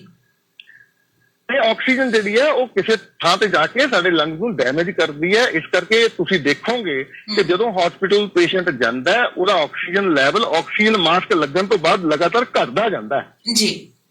ਤੇ ਮੈਂ ਉਹਨਾਂ ਨੂੰ ਸਲਾਹ ਦਿੱਤੀ ਕਿ ਪੇਸ਼ੈਂਟ ਨੂੰ ਉਲਟਾ ਲਿਟਾ ਦਿਓ, ਉਲਟਾ ਲਿਟਾ ਕੇ ਜੇ ਹੋ ਸਕਦਾ ਜੇ ਸਾਹਮਣੇ ਇੱਕ ਪੱਖਾ ਲਾ ਦਿਓ ਜਾਂ ਕਿਸੇ ਦਰਖਤ ਥੱਲੇ ਦਾ ਮੰਜਾ ਢਾ ਦਿਓ ਜੀ। 2 ਘੰਟੇ ਬਾਅਦ ਮੈਨੂੰ ਫੋਨ ਆਇਆ ਕਿ ਸਰ ਸਾਡਾ ਬੰਦੇ ਦੀ ਸਾਹ ਲੈਣ ਦੀ ਦਿੱਕਤ ਖਤਮ ਹੋ ਗਈ ਹੈ, ਆਕਸੀਜਨ ਲੈਵਲ ਵੀ ਠੀਕ ਹੈ, ਸਾਨੂੰ ਬੈੱਡ ਇੱਥੇ ਮਿਲ ਨਹੀਂ ਰਿਹਾ, ਦੱਸੋ ਕੀ ਕਰੀਏ? ਹਾਂਜੀ। ਤਾਂ ਮੈਂ ਉਹਨੂੰ ਕਿਹਾ ਵੀ ਘਰ ਲੈ ਜਾਓ ਇਹਨੂੰ, ਘਰ ਲੈ ਕੇ ਡਾਈਟ ਦਿਓ, ਉਸ ਤੋਂ ਬਾਅਦ ਠੀਕ ਹੋ ਜਾਏਗਾ ਬੰਦਾ, ਕੋਈ ਰੌਲਾ ਹੀ ਨਹੀਂ ਹੈਗਾ। ਤੇ ਉਸ ਤੋਂ ਬਾਅਦ ਉਹਨੂੰ ਘਰ ਲੈ ਗਏ ਜਿਹੜੇ ਫਰੀਦਕੋਟ ਦਾਖਲ ਕਰਾਉਣ ਗਏ ਸੀ। ਹੁਣ ਸਵਾਲ ਇਹ ਹੈ ਕਿ ਅਸੀਂ ਇੱਥੇ ਭਰੋਸਾ ਕਿਵੇਂ ਕਰੀਏ, ਵਿਸ਼ਵਾਸ ਕਿਵੇਂ ਕਰੀਏ? ਕਿਉਂਕਿ ਉੱਥੇ ਸਾਡੀ ਇੱਕ ਜੋ ਜ਼ਿੰਦਗੀ ਦੀ ਕੁੰਡੀ ਹੈ ਨਾ, ਉਹ ਅੜੀ ਹੁੰਦੀ ਹੈ ਵੀ ਯਾਰ ਹੁਣ ਮੈਂ ਇੱਕ ਡਾਕਟਰ ਤੇ ਵਿਸ਼ਵਾਸ ਕਰਾਂ ਜਾਂ ਮੈਂ ਡਾਕਟਰ ਤੇਜਪਾਲ ਸਿੰਘ ਤੇ ਵਿਸ਼ਵਾਸ ਕਰਾਂ, ਜੇ ਮੇਰਾ ਪੇਸ਼ੈਂਟ ਨੂੰ ਕੁਝ ਹੋ ਗਿਆ ਹਨਾ, ਛੱਡ ਕੇ ਚਲਾ ਗਿਆ, ਫਿਰ ਕੀ ਕਰਾਂਗੇ? ਅਸੀਂ ਇਸ ਦੁਵਿਧਾ ਦੇ ਵਿੱਚ ਫਸੇ ਹੁੰਨੇ ਆ। ਔਰ ਮੈਂ ਮੁਕੰਦ ਸੰਧੂ ਜੀ ਤੁਹਾਡੇ ਲਈ ਇੱਕ ਮੇਰੇ ਵੀ ਬਹੁਤ ਸਾਰੇ ਜਿਹੜੇ ਦੋਸਤ ਮਿੱਤਰ ਹੈ ਫੋਰਨ ਕੰਟਰੀ ਦੇ ਵਿੱਚ, ਔਰ ਅਕਸਰ ਹੀ ਉੱਥੋਂ ਦੇ ਡਾਕਟਰਸ ਉਹਨਾਂ ਦੀਆਂ ਡਾਕਟਰੀ ਟ੍ਰੀਟਮੈਂਟ ਬਾਰੇ ਮੇਰੇ ਨਾਲ ਬਹੁਤ ਕੁਝ ਸ਼ੇਅਰ ਕਰਦੇ ਹੁੰਦੇ ਆ। ਮੁਕੰਦ ਸੰਧੂ ਜੀ ਆਪਾਂ ਚਲੋ ਟੀਕਾ ਟਿੱਪਣੀ ਨਹੀਂ ਕਰਦੇ ਕਿਉਂਕਿ ਰਾਜਨੀਤੀ ਮਸਲਾ ਮੇਰਾ ਨਹੀਂ ਹੈ, ਮੇਰਾ ਪ੍ਰੋਗਰਾਮ ਥੋੜਾ ਅਲੱਗ ਹੈ, ਰਾਜਨੀਤੀ ਤੋਂ ਮਿਸਟਰ ਰਮਾਣਾ ਜੀ ਸਾਹਮਣੇ ਹੈ, ਮੇਰਾ ਇਸ ਤੋਂ ਕੋਈ ਲੈਣਾ ਦੇਣਾ ਨਹੀਂ ਹੈ। ਬਟ ਮੈਂ ਇੱਥੇ ਇੱਕ ਚੀਜ਼ ਸ਼ੇਅਰ ਕਰੂੰਗੀ, ਡਾਕਟਰ ਤੇਜਪਾਲ ਜੀ ਤੁਸੀਂ ਵੀ ਇਸ ਚੀਜ਼ ਨਾਲ ਸਹਿਮਤ ਹੋਵੋਗੇ ਔਰ ਡਾਕਟਰ ਮੁਕੰਦ ਸੰਧੂ ਜੀ ਤੁਸੀਂ ਵੀ ਸਹਿਮਤ ਹੋਵੋਗੇ ਕਿ ਜਿਹੜਾ ਟ੍ਰੀਟਮੈਂਟ ਫੋਰਨ ਕੰਟਰੀ ਦੇ ਵਿੱਚ ਮਿਲਦਾ ਆ, ਠੀਕ ਹੈ, ਤੇ ਜੇ ਉਹ ਟ੍ਰੀਟਮੈਂਟ ਸਾਡਾ ਇੰਡੀਆ ਦੇ ਵਿੱਚ ਹੋ ਜਾਏ ਨਾ ਤੇ ਫਿਰ ਸਾਡਾ ਇਹ ਫੋਰਨ ਇੰਡੀਆ ਦਾ ਤਾਂ ਮਸਲਾ ਹੀ ਖਤਮ ਹੋ ਜਾਏ। ਜੇ ਸਭ ਕੁਝ ਸਾਨੂੰ ਆਬੋ ਹਵਾ, ਉੱਥੋਂ ਦਾ ਵਾਤਾਵਰਨ, ਉੱਥੋਂ ਦੀ ਸਭ ਚੀਜ਼ ਜੋ ਤੁਸੀਂ ਬਾਹਰਲੇ ਦੇਸ਼ਾਂ ਦੇ ਵਿੱਚ ਮੁਲਕਾਂ ਦੇ ਵਿੱਚ ਆਪਣੇ ਆਪ ਆਪਣੇ ਸਰੀਰਾਂ ਨੂੰ ਦਿੰਦੇ ਹੋ ਨਾ, ਖਾਣਾ ਪੀਣਾ ਜੋ ਵੀ ਹੈ, ਜੇ ਸਾਡੇ ਇੱਥੇ ਇਹ ਮਿਲਾਵਟ ਭਰਿਆ, ਚਾਹੇ ਸਾਡੀ ਹਵਾ ਹੈ, ਚਾਹੇ ਸਾਡਾ ਮਿੱਟੀ ਪਾਣੀ ਆ ਜੋ ਅਸੀਂ ਗੰਦਲਾ ਆਪ ਕਰੀ ਜਾਂਦੇ ਹਾਂ, ਚਾਹੇ ਸਾਡਾ এনवायरमेंट ਹੈ, ਕੁਝ ਵੀ ਹੈ, ਜੇ ਸਾਡਾ ਇਹ ਸਿਸਟਮ ਇਕੁਅਲ ਹੋ ਜੇ ਮੈਨੂੰ ਲੱਗਦਾ ਇਹ ਮਸਲੇ ਹੀ ਨਹੀਂ ਰਹਿਣਗੇ ਕਿ ਕੀ ਕਰਿਆ ਜਾਵੇ ਕੀ ਨਹੀਂ ਕਰਿਆ ਜਾਵੇ। ਕਿਉਂਕਿ ਉਧਰੋਂ ਡਾਕਟਰੀ ਸਹਾਇਤਾ ਜਦੋਂ ਮੈਂ ਉੱਥੋਂ ਸੁਣਦੀ ਹਾਂ, ਉਹ ਦੱਸਦੇ ਆ ਵੀ ਜਸਟ ਇੱਕ ਫੋਨ ਕਰਨ ਦੀ ਲੋੜ ਆ, ਇੱਕ ਮੈਸੇਜ ਸਾਈਨ ਕਰਨ ਦੀ, ਜੇ ਬਾਹਲਾ ਜ਼ਿਆਦਾ ਪੇਸ਼ੈਂਟ ਆ ਤਾਂ ਫੋਨ ਨਹੀਂ ਹੁੰਦਾ, ਇੱਕ ਮੈਸੇਜ ਹੀ ਟਾਈਪ ਕਰਦਾ ਤਾਂ 5-10 ਮਿੰਟਾਂ ਦੇ ਵਿੱਚ ਉਹਨਾਂ ਦੀ ਐਂਬੂਲੈਂਸ ਬਾਹਰ ਚ ਹੁੰਦੀ ਹੈ। ਔਰ ਇੰਨੇ ਵਧੀਆ ਤਰੀਕੇ ਦੇ ਨਾਲ ਉਹ ਪੇਸ਼ੈਂਟਸ ਨੂੰ ਲੈ ਕੇ ਜਾਂਦੇ ਹੈਗੇ ਔਰ ਵਧੀਆ ਤਰੀਕੇ ਦੇ ਨਾਲ ਟ੍ਰੀਟਮੈਂਟ ਕਰਦੇ। ਇੱਕ ਘਰ ਦਾ ਬੰਦਾ ਇੰਨੀ ਕੇਅਰ ਨਹੀਂ ਕਰਦਾ ਜਿੱਥੋਂ ਜਿਹੜੀ ਕੇਅਰ ਉੱਥੋਂ ਦੇ ਡਾਕਟਰ ਨਰਸਾਂ ਕਰਦੀਆਂ ਨੇ। ਮੈਨੂੰ ਲੱਗਦਾ ਇਹ ਸਾਰੇ ਮਸਲੇ ਹੀ ਖਤਮ ਹੋ ਜਾਣਗੇ। ਸਾਡੇ ਤਾਂ ਘੜੀਸ ਲੈ ਕੇ ਜਾਂਦੇ ਆ ਪੇਸ਼ੈਂਟਸ ਨੂੰ। ਔਰ ਜਿਵੇਂ ਤੁਸੀਂ ਕਿਹਾ, ਜੇ ਕਿਸੇ ਨੂੰ ਪਤਾ ਲੱਗ ਜੇ ਕੋਵਿਡ ਪੋਜ਼ਿਟਿਵ ਹੈ ਤਾਂ ਇਹ ਨਹੀਂ ਪਤਾ ਉਹਦੀ ਬਾਂਹ ਆਉਂਦੀ ਹੈ ਕਿ ਹੱਥ ਆਉਂਦੀ ਹੈ, ਕਿਸ ਹਿਸਾਬ ਨਾਲ ਚੱਕਦੇ ਹੈਗੇ ਕਰਦੇ ਹੈਗੇ। ਔਰ ਇਹ ਚੀਜ਼, ਇਹ ਮੁੱਦਾ ਸਾਡਾ ਬਹੁਤ ਵੱਡਾ ਹੈ, ਇਹਦੇ ਤੇ ਵਿਚਾਰ ਚਰਚਾ ਬਹੁਤ ਲੰਬੀ ਹੋ ਜੂਗੀ, ਮੈਨੂੰ ਲੱਗਦਾ ਟਾਈਮ ਵੀ ਘੱਟ ਜੂਗਾ। ਬਟ ਤੁਸੀਂ ਮੁਕੰਦ ਸੰਧੂ ਜੀ ਆਪਣੇ ਲੈਵਲ 'ਚ ਸਹੀ ਹੋ ਕਿਉਂਕਿ ਤੁਸੀਂ ਜਿੱਥੇ ਰਹਿ ਰਹੇ ਹੋ ਉੱਥੋਂ ਦਾ ਟ੍ਰੀਟਮੈਂਟ ਤੁਸੀਂ ਦੇਖ ਰਹੇ ਹੋ, ਤੇ ਅਸੀਂ ਜਿੱਥੇ ਰਹਿ ਰਹੇ ਹਾਂ ਅਸੀਂ ਉੱਥੋਂ ਦਾ ਟ੍ਰੀਟਮੈਂਟ ਦੇਖ ਰਹੇ ਹਾਂ। ਅਸੀਂ ਨਾਰਮਲੀ ਸਾਡੇ ਪਰਿਵਾਰਾਂ ਦੇ ਵਿੱਚ ਹਾਲਾਤ ਹੋ ਚੁੱਕੇ ਆ ਕਿ ਪਹਿਲੀ ਗੱਲ ਤਾਂ ਇਹ ਕਹਿ ਦਿੰਦੇ ਜੀ ਆਪਣੇ ਪੇਸ਼ੈਂਟ ਨੂੰ ਸਾਂਭੋ, ਇੱਥੇ ਤਾਂ ਹੈ ਨਹੀਂ ਕੁਛ, ਸਿੱਧਾ ਹੀ ਚਿੱਟਾ ਜਵਾਬ ਦਿੰਦੇ ਆ, ਮਸਾਂ ਪੈਸੇ ਧੇਲਾ ਦੇ ਕੇ ਹੱਥ ਪੈਰ ਜੋੜ ਕੇ ਵੀ ਰੱਖ ਲਓ ਜੀ, ਇਹਨੂੰ ਕੁਛ ਹੋ ਨਾ ਜਾਵੇ, ਤਾਂ ਅਗਲਾ ਉੱਥੇ ਐਡਮਿਟ ਕਰਦਾ। ਔਰ ਐਡਮਿਟ ਕੋਈ ਨਾਰਮਲ ਚੀਜ਼ ਨਹੀਂ ਹੈਗੀ, ਗੁੱਟੀਆਂ ਲੱਗ ਜਾਂਦੀਆਂ ਨੇ, ਪਰ ਸਾਰੀ ਜ਼ਿੰਦਗੀ ਦੀ ਜਿਹੜੀ ਕੀਮਤ ਅਦਾ ਕਰਨੀ ਪੈਂਦੀ ਹੈ ਸਾਨੂੰ। ਲਓ ਜੀ, ਆਪਣਾ ਪ੍ਰੋਗਰਾਮ 8:51 ਦੇ ਸਮੇਂ ਦੇ ਵਿੱਚ ਪਹੁੰਚ ਗਿਆ ਤੇ ਆਪਾਂ ਚਾਹਾਂਗੇ ਕਿ ਆਪਾਂ ਇਸ ਨੂੰ 9 ਵਜੇ ਤੱਕ ਲਾਸਟ ਇੱਕ ਗੱਲ ਕਹਿਣੀ ਚਾਹੁੰਦਾ ਮੈਂ, ਜੇ ਆਪਣਾ ਸਮਾਂ ਖਤਮ ਹੋ ਗਿਆ ਤਾਂ ਮੈਂ ਜਿਹੜੀ ਗੱਲ ਕਹੀ ਸੀ, ਮੁਕੰਦ ਜੀ ਵੀ ਇਸ ਗੱਲ ਨਾਲ ਸ਼ਾਇਦ ਸਹਿਮਤ ਹੋਣਗੇ ਕਿ ਜਦੋਂ ਅਸੀਂ ਇਹ ਗੱਲ ਸੋਚਦੇ ਭਰੋਸਾ ਕਿਵੇਂ ਕਰੀਏ ਤਾਂ ਸਾਨੂੰ ਹਿੱਤ ਜ਼ਰੂਰ ਸਮਝਣੇ ਚਾਹੀਦੇ ਨੇ। ਹਿੱਤ, ਅੱਜ ਇੱਕ ਹਸਪਤਾਲ ਇੱਕ ਕੋਵਿਡ ਪੇਸ਼ੈਂਟ ਤੋਂ 5 ਲੱਖ ਤੋਂ ਲੈ ਕੇ 15 ਲੱਖ ਤੱਕ ਲੈ ਰਿਹਾ ਜੀ, ਤੇ ਮੈਨੂੰ ਇਹ ਦੱਸਿਆ ਜਾਵੇ ਕਿ ਮੈਂ ਕਿਹੜੇ ਪ੍ਰੋਡਕਟ ਦਾ ਪ੍ਰਚਾਰ ਕੀਤਾ, ਜਿੰਨੀ ਵੀ ਗੱਲ ਕੀਤੀ ਹੈ। ਮੈਂ ਨਾਰੀਅਲ ਪਾਣੀ ਦੇ ਸੰਤਰੇ ਦਾ ਜੂਸ, ਮੈਂ ਕਿਹੜਾ ਆਪਣਾ ਕੋਈ ਦਵਾ ਵੇਚ ਰਿਹਾ? ਮੇਰਾ ਹਿੱਤ ਕੀ ਹੈ? ਲੋਕਾਂ ਨੂੰ ਮਿਸਗਾਈਡ ਕਰਨ ਦੇ ਪਿੱਛੇ ਕੋਈ ਹਿੱਤ ਤਾਂ ਹੋਣਾ ਚਾਹੀਦਾ ਨਾ। ਜੀ ਬਿਲਕੁਲ, ਮਤਲਬ ਬਹੁਤ ਸਿੱਧੀ ਜਿਹੀ ਗੱਲ ਹੈ। ਤੁਸੀਂ ਇਹ ਦੱਸੋ ਕਿ ਮੈਂ ਲੋਕਾਂ ਨੂੰ ਮਿਸਲੀਡ ਕਿਉਂ ਕਰੂੰਗਾ? ਉਹਦੇ ਪਿੱਛੇ ਮੇਰਾ ਕੋਈ, ਮੈਨੂੰ ਪੈਸਾ ਆ ਰਿਹਾ ਹੈ ਜਾਂ ਮੇਰੀ ਕੋਈ ਇਨਕਮ ਹੋ ਰਹੀ ਹੈ, ਕੀ ਕਾਰਨ ਹੈ? ਅੱਛਾ, ਹਸਪੀਟਲ ਇਹਦਾ ਪ੍ਰਚਾਰ ਕਰ ਇਸ ਕਰਕੇ ਕਰ ਰਿਹਾ ਕਿਉਂਕਿ ਉਹ ਪੈਸੇ ਬਣਾ ਰਿਹਾ। ਮੈਂ ਤੇਜਵੰਤ ਜੀ ਤੁਹਾਡੇ ਨਾਲ ਇੱਥੋਂ ਸਹਿਮਤ ਹਾਂ। ਕੋਈ ਮਸਲਾ ਹੋ ਗਿਆ ਸੀ ਬਹੁਤ ਜ਼ਿਆਦਾ ਗੰਭੀਰ ਮੇਰੇ ਖੁਦ ਨਾਲ, ਚਲੋ ਆਪਾਂ ਲੋਕਾਂ ਦੀਆਂ ਗੱਲਾਂ ਨਹੀਂ ਕਰਦੇ, ਮੇਰੇ ਨਾਲ ਖੁਦ ਨਾਲ ਹੋਇਆ ਕਿ ਬੇਬੀ ਜਦੋਂ ਮੇਰਾ ਹੋਣ ਵਾਲਾ ਸੀ ਉਦੋਂ ਮੈਨੂੰ ਕੁਝ ਪ੍ਰੋਬਲਮ ਇਦਾਂ ਦੀ ਆਈ ਤਾਂ ਮੈਂ ਉਦੋਂ ਪਿੰਡ ਦੇ ਵਿੱਚ ਸੀ। ਜਿਹੜਾ ਤੁਸੀਂ ਕਹਿੰਦੇ ਹੋ ਕਿ ਤੁਸੀਂ ਕੋਈ ਦਵਾਈ ਨਹੀਂ ਵੇਚ ਰਹੇ, ਇੱਕ ਨੈਚੁਰਲ, ਇੱਕ ਕੁਦਰਤੀ ਚੀਜ਼ਾਂ ਦੇ ਨਾਲ ਅਸੀਂ ਇੱਕ ਇਨਸਾਨ ਨੂੰ, ਇੱਕ ਪੇਸ਼ੈਂਟਸ ਨੂੰ, ਇਹ ਲੋਕਾਂ ਨੂੰ ਅਸੀਂ ਜੋੜ ਰਹੇ ਹਾਂ। ਤਾਂ ਉੱਥੇ ਬੜਾ ਸੀ ਜੀ, ਇਹਨੂੰ ਫਲਾਣੇ ਡਾਕਟਰ ਦੇ ਲੈ ਜਾਓ, ਇਹਨੂੰ ਫਲਾਣੀ ਨਰਸ ਨੂੰ ਵਿਖਾ ਦਿਓ, ਇਹਨੂੰ ਇਹ ਕਰ ਦਿਓ, ਉਹ ਕਰ ਦਿਓ। ਤਾਂ ਸਾਡੇ ਮੇਰੇ ਹੀ ਮਤਲਬ ਵਿੱਚ ਪਰਿਵਾਰ ਦੇ ਵਿੱਚ ਮੇਰੇ ਬਜ਼ੁਰਗ ਇੱਕ ਲੇਡੀ ਹੈਗੇ, ਮੇਰੇ ਦਾਦੀ ਦੇ ਥਾਂ ਲੱਗਦੇ ਆ, ਉਹਨਾਂ ਨੇ ਕੁਝ ਮੈਨੂੰ ਜਵਾਇਨ ਦਾ ਜਿਹੜਾ ਕੁਝ ਦੱਸਿਆ, ਜਵਾਇਨ ਦੇ ਨਾਲ ਕੁਝ ਬਣਾਇਆ, ਉਹਨਾਂ ਨੇ ਕਾੜਾ ਵਗੈਰਾ ਕੁਝ ਬਣਾਇਆ ਤੇ ਉਹਨਾਂ ਨੇ ਕਿਹਾ ਕਿ ਇਹ ਮੈਨੂੰ 2 ਟਾਈਮ ਇਹ ਕੁੜੀ ਨੂੰ ਖਵਾ ਲੈਣ ਦੋ, ਠੀਕ ਹੈ। ਨਾ ਉਹ ਕੋਈ ਦਾਈ ਸੀ, ਨਾ ਨਰਸ ਸੀ, ਨਾ ਲੈਣਾ ਨਾ ਦੇਣਾ, ਕੁਝ ਨਹੀਂ ਸੀ। ਉਹ ਸਿਰਫ ਇੱਕ ਬਜ਼ੁਰਗ ਲੇਡੀ ਸੀ ਜੋ ਪੁਰਾਣੇ ਸਮਿਆਂ ਦੀਆਂ ਸਾਡੀਆਂ ਔਰਤਾਂ ਸੀ, ਕਿਉਂਕਿ ਜ਼ਿਆਦਾ ਬਿਮਾਰੀਆਂ ਇਹ ਘਰਾਂ ਦੇ ਵਿੱਚ ਆਪਣੀਆਂ ਰਸੋਈਆਂ ਚੋਂ ਹੀ ਕਲੀਅਰ ਕਰ ਲੈਂਦੀਆਂ ਸੀ। ਤਾਂ ਉਹਨਾਂ ਨੇ ਜੋ ਮੇਰੇ ਹਾਲਾਤ ਸੀ, ਮੇਰੇ ਘਰ ਦੇ ਲੱਗਦੇ ਸੀ ਜਾਂ ਇਹ ਬਚੂ ਜਾਂ ਬੱਚਾ ਬਚੂਗਾ, ਵੀ ਬਚਣ ਵਾਲਾ ਇਹਨਾਂ ਦਾ ਮਾਹੌਲ ਹੈ ਨਹੀਂਗਾ, ਬਟ ਉਹਨੇ ਮੈਨੂੰ ਸਵੇਰੇ ਦੁਪਹਿਰੇ ਸ਼ਾਮ 3 ਟਾਈਮ ਉਹ ਕਾੜਾ ਦਿੱਤਾ। ਕੋਈ ਜਿਵੇਂ ਅਸੀਂ ਕਹਿੰਦੇ ਕਿ ਲੇਪੂਆ ਜਾਂ ਟਾਈਪ ਸੀਗਾ ਕੁਛ, ਹੈ ਨਾ, ਜਿੱਦਾਂ ਗੂੰਦ ਹੁੰਦੀ ਹੈ, ਏਦਾਂ ਦਾ ਕੁਛ ਉਹਨਾਂ ਨੇ ਜਵਾਇਨ ਦੇ ਨਾਲ ਕੁਛ ਹੋਰ ਉਹਦੇ ਵਿੱਚ ਮਸਾਲੇ ਕੁਛ ਪਾਏ, ਮੈਨੂੰ ਨਹੀਂ ਪਤਾ ਉਹਨਾਂ ਨੇ ਕੀ ਪਾਇਆ ਸੀ। ਉਹਨਾਂ ਨੇ ਉਹ ਮੈਡੀਸਨ ਦੇ ਤੌਰ ਤੇ ਮੈਨੂੰ 2 ਚਮਚ ਦਿੱਤੇ। ਨੀਂਦ ਵੀ ਅੱਛੀ ਆਈ ਔਰ ਮੇਰੀ ਜੋ ਪ੍ਰੋਬਲਮ ਸੀਗੀ, ਜੋ ਲੱਗਦਾ ਸੀਗਾ ਕਿ ਬੇਬੀ ਦਾ ਬਰਥ ਹੈ ਜਿਹੜਾ ਉਸ ਸਮੇਂ ਤੋਂ ਪਹਿਲਾਂ ਕਰਵਾਉਣਾ ਪਊਗਾ, ਮੈਂ ਉਸ ਤੋਂ ਵੀ ਰਾਹਤ ਪਾਈ। ਔਰ ਜਦੋਂ ਇਹ ਮੇਰੀ ਨਰਸ ਨੂੰ, ਮੇਰੇ ਡਾਕਟਰ ਨੂੰ ਪਤਾ ਲੱਗਿਆ, ਉਹਨਾਂ ਨੇ ਮੈਨੂੰ ਮਤਲਬ ਪੁੱਠਾ ਸਿੱਧਾ ਬਹੁਤ ਬੋਲਿਆ ਕਿ ਤੂੰ ਅਨਪੜ੍ਹ ਹੈ, ਤੂੰ ਇਹਨਾਂ ਲੋਕਾਂ ਦੇ ਵਿੱਚ ਆ ਗਈ, ਜੇ ਤਾਂ ਕੱਲ ਨੂੰ ਤੈਨੂੰ ਤੇ ਬੱਚੇ ਨੂੰ ਕੁਝ ਹੋ ਜਾਂਦਾ ਫੇਰ ਇਹ ਆ ਉਹ ਆ। ਤਾਂ ਸਾਨੂੰ ਸੁਣਨ ਨੂੰ ਮਿਲਿਆ, ਚਲੋ ਠੀਕ ਹੈ, ਅਸੀਂ ਪੇਂਡੂ ਕਲਚਰ ਦੇ ਨਾਲ ਹੈ ਤੇ ਸਾਨੂੰ ਫਿਰ ਡਾਕਟਰਾਂ ਦੀਆਂ ਬੜੀਆਂ ਸੁਣਨੀਆਂ ਪਈਆਂ। ਤਾਂ ਫਿਰ ਉਹਨੇ ਕਿਹਾ ਮੈਂ ਛੇਤੀ ਹੱਥ ਨਹੀਂ ਪਾਉਣਾ ਤੈਨੂੰ, ਜੇ ਤੈਨੂੰ ਕੁਝ ਹੋ ਗਿਆ ਤੂੰ ਮੇਰਾ ਪੇਸ਼ੈਂਟ ਨਹੀਂ ਰਹੇਂਗੀ। ਉਹਨੇ ਮੈਨੂੰ ਚਿੱਟਾ ਜਵਾਬ ਦੇਤਾ ਸੀ ਵੀ ਜੇ ਟ੍ਰੀਟਮੈਂਟ ਲੈਣੇ ਆ ਨਾ ਤੇ ਮੈਂ ਹੱਥ ਨਹੀਂ ਪਾਉਣਾ ਤੈਨੂੰ, ਜੇ ਕੱਲ ਨੂੰ ਤੈਨੂੰ ਕੁਝ ਹੋ ਗਿਆ ਤੂੰ ਉਹਦੀ ਜ਼ਿੰਮੇਵਾਰੀ ਖੁਦ ਆ। ਸੋ ਇਹ ਗੱਲਾਂ ਹੁੰਦੀਆਂ ਨੇ, ਕੁਝ ਨੈਚੁਰਲ ਦੇ ਵਿੱਚ, ਸਾਡੇ ਕੁਦਰਤ ਦੇ ਵਿੱਚ ਬੜਾ ਕੁਝ ਪਿਆ ਹੁੰਦਾ ਹੈ, ਬਟ ਉਹਦੇ ਨਾਲ ਅੱਜ ਤਰੋ ਤਾਜ਼ਾ ਠੀਕ ਹੈ, ਕੋਈ ਬਿਮਾਰੀ ਨਹੀਂ ਹੈ, ਬਟ ਇਹ ਵੀ ਚੀਜ਼ਾਂ ਦਾ ਧਿਆਨ ਸਾਨੂੰ ਰੱਖਣਾ ਪੈਂਦਾ। ਹਾਂਜੀ ਡਾਕਟਰ ਸਾਹਿਬ ਜੀ, ਮਤਲਬ ਸਿੰਪਲ ਜੀ ਗੱਲ ਆ। ਦੇਖੋ ਮੈਂ ਜਿਹੜੀ ਤੁਸੀਂ ਇੱਕ ਗੱਲ ਕਹੀ ਸੀ ਨਾ ਕਿ ਫੋਰਨ ਦੇ ਵਿੱਚ ਬਹੁਤ ਸੋਹਣਾ ਟ੍ਰੀਟਮੈਂਟ ਹੈ, ਹਸਪਤਾਲਾਂ ਦੀ ਸਾਂਭ ਸੰਭਾਲ ਬੜੀ ਹੈ, ਤੁਸੀਂ ਹੈਰਾਨ ਰਹੋਗੇ ਕਿ ਮੇਰੇ ਕੋਲ ਇੰਗਲੈਂਡ, ਕੈਨੇਡਾ, ਅਮਰੀਕਾ, ਆਸਟ੍ਰੇਲੀਆ ਤੋਂ ਇਹੋ ਜਿਹੇ ਪੇਸ਼ੈਂਟ ਆਉਂਦੇ ਨੇ ਜਿਹੜੇ ਕਹਿੰਦੇ ਕਿ ਅਸੀਂ ਇੱਥੋਂ ਦੇ ਟ੍ਰੀਟਮੈਂਟ ਤੋਂ ਦੁਖੀ ਹੋ ਚੁੱਕੇ ਹਾਂ ਜੀ। ਮਤਲਬ ਗੱਲ ਕੀ ਹੈ ਉੱਥੋਂ ਦਾ, ਕਿਉਂਕਿ ਸਾਨੂੰ ਇਹ ਗੱਲ ਸਮਝਣੀ ਪਊਗੀ ਕਿ ਸਾਰੀਆਂ ਦੀਆਂ ਸਾਰੀਆਂ ਫਾਰਮਾਂ, ਵੱਡੀਆਂ ਫਾਰਮਾਂ ਕੰਪਨੀਆਂ ਉਹਨਾਂ ਦੇਸ਼ਾਂ ਦੀਆਂ ਨੇ ਜੀ, ਤੇ ਉਹਨਾਂ ਦਾ ਇਨਫਲੂਐਂਸ ਉਹਨਾਂ ਦੀਆਂ ਸਰਕਾਰਾਂ ਤੇ ਇੰਨਾ ਕਿ ਉਹ ਦਵਾਈਆਂ ਖਵਾਉਣ ਨੂੰ ਬਹੁਤ ਜ਼ਿਆਦਾ ਤਰਜੀਹ ਦਿੰਦੇ ਨੇ ਜੀ। ਇਸ ਕਰਕੇ ਆਪਾਂ ਮਤਲਬ ਇੱਕ ਰਸਤਾ ਹੈ ਦਾਅਵੇ ਨਾਲ, ਗਾਰੰਟੀ ਨਾਲ। ਇੱਕ ਡਾਕਟਰ, ਸ਼ੂਗਰ ਦਾ ਮਰੀਜ਼ ਇੱਕ ਡਾਕਟਰ ਕੋਲ ਜਾਂਦਾ, ਉਹ ਕਹਿੰਦਾ ਤੇਰੀ ਸ਼ੂਗਰ ਠੀਕ ਨਹੀਂ ਹੋਣੀ, ਇਹਦੀ ਦਵਾਈ ਖਾਣੀ ਪੈਣੀ ਸਾਰੀ ਉਮਰ। ਮੈਂ ਉਸੇ ਸ਼ੂਗਰ ਦੇ ਮਰੀਜ਼ ਦੀ 3 ਦਿਨਾਂ 'ਚ ਦਵਾਈ ਬੰਦ ਕਰਾ ਦਿੰਦਾ ਜੀ, ਸਿਰਫ ਫਰੂਟ ਤੇ ਸਲਾਦ ਖਿਲਾ ਕੇ ਜੀ। ਤੇ ਜਿਹੜੇ ਫਰੂਟ ਡਾਕਟਰ ਸਾਹਿਬ ਬੰਦ ਕਰਦੇ ਆ, ਜਿਹੜੀ ਗੱਲਬਾਤ ਡਾਕਟਰ ਸਾਹਿਬ ਮਨਾ ਕਰਦੇ ਆ, ਤੁਸੀਂ ਉੱਥੋਂ ਹੀ ਸ਼ੁਰੂਆਤ ਕਰਦੇ ਹੋ ਜੀ। ਜਿੰਨੇ ਮਿੱਠੇ ਫਲ ਜ਼ਿਆਦਾ ਖਾਊਗਾ ਪੇਸ਼ੈਂਟ, ਉਨੀ ਜਲਦੀ ਉਹਦੀ ਸ਼ੂਗਰ ਠੀਕ ਹੋਣੀ। ਲੋਕ ਕਹਿੰਦੇ ਨੇ ਮਿਸਲੀਡਿੰਗ ਹੈ, ਲੇਕਿਨ ਜਿਸ ਬੰਦੇ ਦੀ ਦਵਾਈ ਛੁੱਟ ਜਾਂਦੀ ਹੈ ਜੀ, ਉਹ ਨਹੀਂ ਕਹਿ ਸਕਦਾ ਮਿਸਲੀਡਿੰਗ ਹੈ। ਤੇ ਮੈਨੂੰ ਲੱਗਦਾ ਮੁਕੰਦ ਸੰਧੂ ਨੂੰ ਤੁਹਾਡੇ ਨਾਲ ਗੱਲ ਕਰਨੀ ਜ਼ਰੂਰੀ ਹੈ, ਤੇ ਮੈਂ ਤੁਹਾਡਾ ਨੰਬਰ ਉਹਨਾਂ ਨੂੰ ਸ਼ੇਅਰ ਕਰ ਦਿੱਤਾ। ਔਰ ਸੰਧੂ ਸਾਹਿਬ ਤੁਸੀਂ ਫ੍ਰੀ ਹੋ ਕੇ ਡਾਕਟਰ ਸਾਹਿਬ ਨਾਲ ਜ਼ਰੂਰ ਗੱਲ ਕਰਿਓ। ਤੇ ਡਾਕਟਰ ਸਾਹਿਬ ਅੱਜ ਅਸੀਂ ਬੜੀ ਸੋਹਣੀ ਜਾਣਕਾਰੀ, ਕਿਉਂਕਿ ਸਾਡੇ ਸਰੋਤੇ ਜੋ ਅਸੀਂ ਇਸ ਸਮੇਂ ਤੁਹਾਡੇ ਸਾਰਿਆਂ ਨਾਲ, ਤੁਹਾਡੀਆਂ ਗੱਲਾਂ ਬਾਤਾਂ ਨਾਲ ਜੁੜੇ ਹੋਏ ਹਾਂ, ਔਰ ਇੱਕ ਅਹਿਮ ਗੱਲ ਹੈ ਕਿ ਅਸੀਂ ਆਪਣੀ ਡਾਈਟ ਨੂੰ ਕਿੱਦਾਂ ਸਹੀ ਕਰ ਸਕਦੇ ਹਾਂ, ਬੜੀ ਸੋਹਣੀ ਜਾਣਕਾਰੀ ਦੇ ਵਿੱਚੋਂ।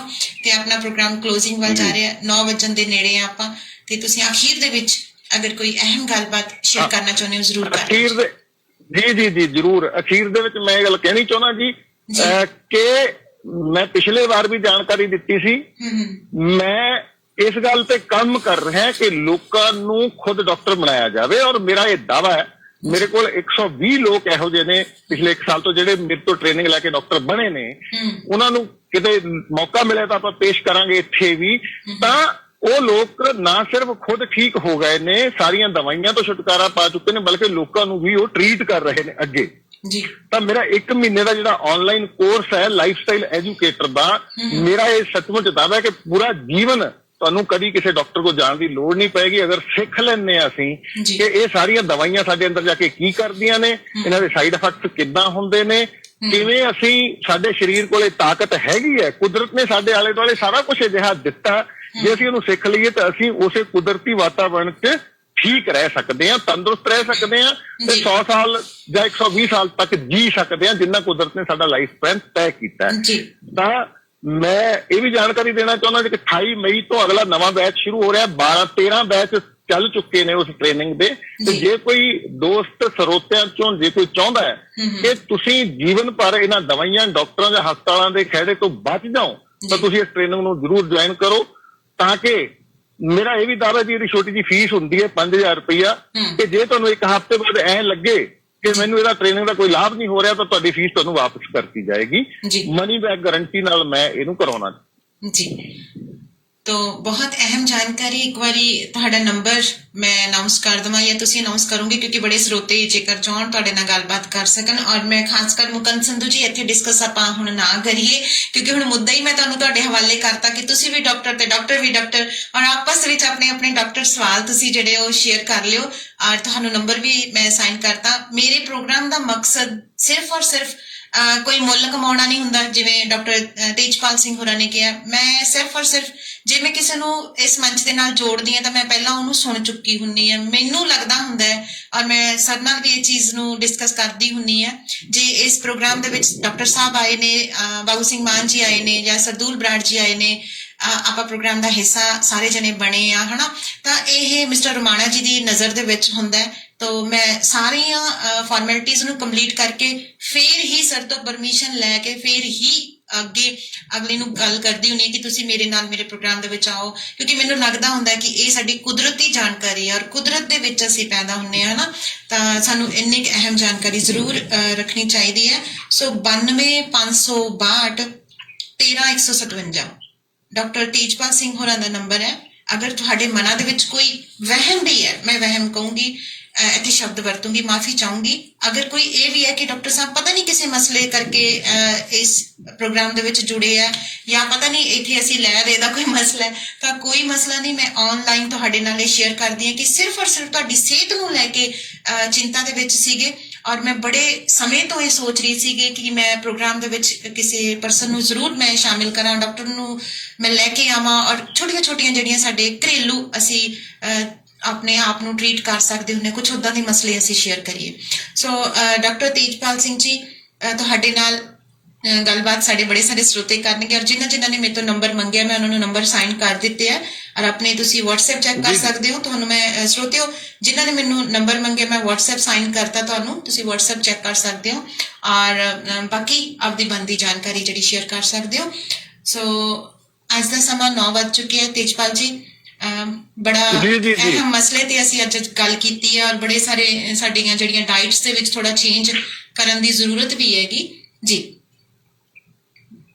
ਮਿਹਰਬਾਨੀ ਜੀ, ਸ਼ੁਕਰੀਆ ਬਹੁਤ ਬਹੁਤ ਸਾਰੇ ਸਰੋਤਿਆਂ ਨੂੰ ਸਤਿ ਸ਼੍ਰੀ ਅਕਾਲ ਜੀ। ਡਾਕਟਰ ਤੇਜਪਾਲ ਜੀ, ਬਹੁਤ ਬਹੁਤ ਧੰਨਵਾਦ ਤੁਹਾਡਾ ਵੀ ਕਿ ਚਾਹੇ ਸਾਡੇ ਖੁਰਾਕ ਦੇ ਰੂਪ ਦੇ ਵਿੱਚ ਤੁਸੀਂ ਬੜੀ ਜਾਣਕਾਰੀ ਸਾਡੇ ਨਾਲ ਸ਼ੇਅਰ ਕਰਕੇ ਗਏ ਹੋ ਔਰ ਦਿਲੋਂ ਧੰਨਵਾਦ ਜੀ ਤੁਹਾਡਾ ਕਿ ਤੁਸੀਂ ਸਾਨੂੰ ਸਮਾਂ ਦਿੱਤਾ ਹੈ ਔਰ ਬਹੁਤ ਅਹਿਮ ਜਾਣਕਾਰੀ ਦੇ ਨਾਲ ਜੋੜਿਆ। ਔਰ ਸਾਰੇ ਸਰੋਤੇ ਜੋ ਤੁਹਾਡੀ ਜਾਣਕਾਰੀ ਤੋਂ ਬੜੇ ਖੁਸ਼ ਨੇ ਕਿਉਂਕਿ ਇਹ ਮਸਲਨ ਸਾਡੀ ਕੁਦਰਤੀ ਖੁਰਾਕ ਦੇ ਨਾਲ ਜੋੜ ਰਹੇ ਹੋ ਤੁਸੀਂ ਸਾਨੂੰ, ਤਾਂ ਉਹਨਾਂ ਵੱਲੋਂ ਵੀ ਤੁਹਾਡਾ ਬਹੁਤ ਬਹੁਤ ਧੰਨਵਾਦ ਔਰ ਪ੍ਰਵਾਸ ਦੀ ਪੂਰੀ ਟੀਮ ਵੱਲੋਂ ਵੀ ਤੁਹਾਡਾ ਧੰਨਵਾਦ ਜੀ। ਤੁਸੀਂ ਸਮਾਂ ਦਿੰਦੇ ਹੋ ਸਾਨੂੰ ਜੀ, ਸਤਿਕਾਰ ਤੁਹਾਡਾ। ਥੈਂਕ ਯੂ ਜੀ, ਸ਼ੁਕਰੀਆ ਜੀ, ਮਿਹਰਬਾਨੀ ਜੀ। ਸ਼ੁਕਰੀਆ ਤੁਹਾਡਾ ਵੀ ਸਰ। ਤਾਂ ਇਹ ਤਾਂ ਸੀ ਜੀ ਸਾਡਾ ਅੱਜ ਦਾ ਸੈਗਮੈਂਟ ਤੇ ਹੁਣ ਮੈਂ ਬਾਅਦ ਦੇ ਵਿੱਚ ਗੱਲ ਕਰਾਂਗੀ ਕੁਝ ਇਹੋ ਜਿਹੀ ਮੈਸੇਜ ਜੋ ਮੈਨੂੰ ਚੱਲਦੇ ਪ੍ਰੋਗਰਾਮ ਦੇ ਵਿੱਚ ਆਈ ਜਾਂਦੇ ਸੀ। ਟੈਕਟੋ ਤੁਸੀਂ ਮਤਲਬ ਕੋਈ ਸੀਰੀਅਸ ਗੱਲ ਨਹੀਂ ਤੁਸੀਂ ਕਰਨ ਦਿੰਦੇ, ਹਨਾ, ਰੂਹੀ ਜਵਾਕਾਂ ਦੀਆਂ ਹਰਕਤਾਂ ਦੱਸੂਗੀ।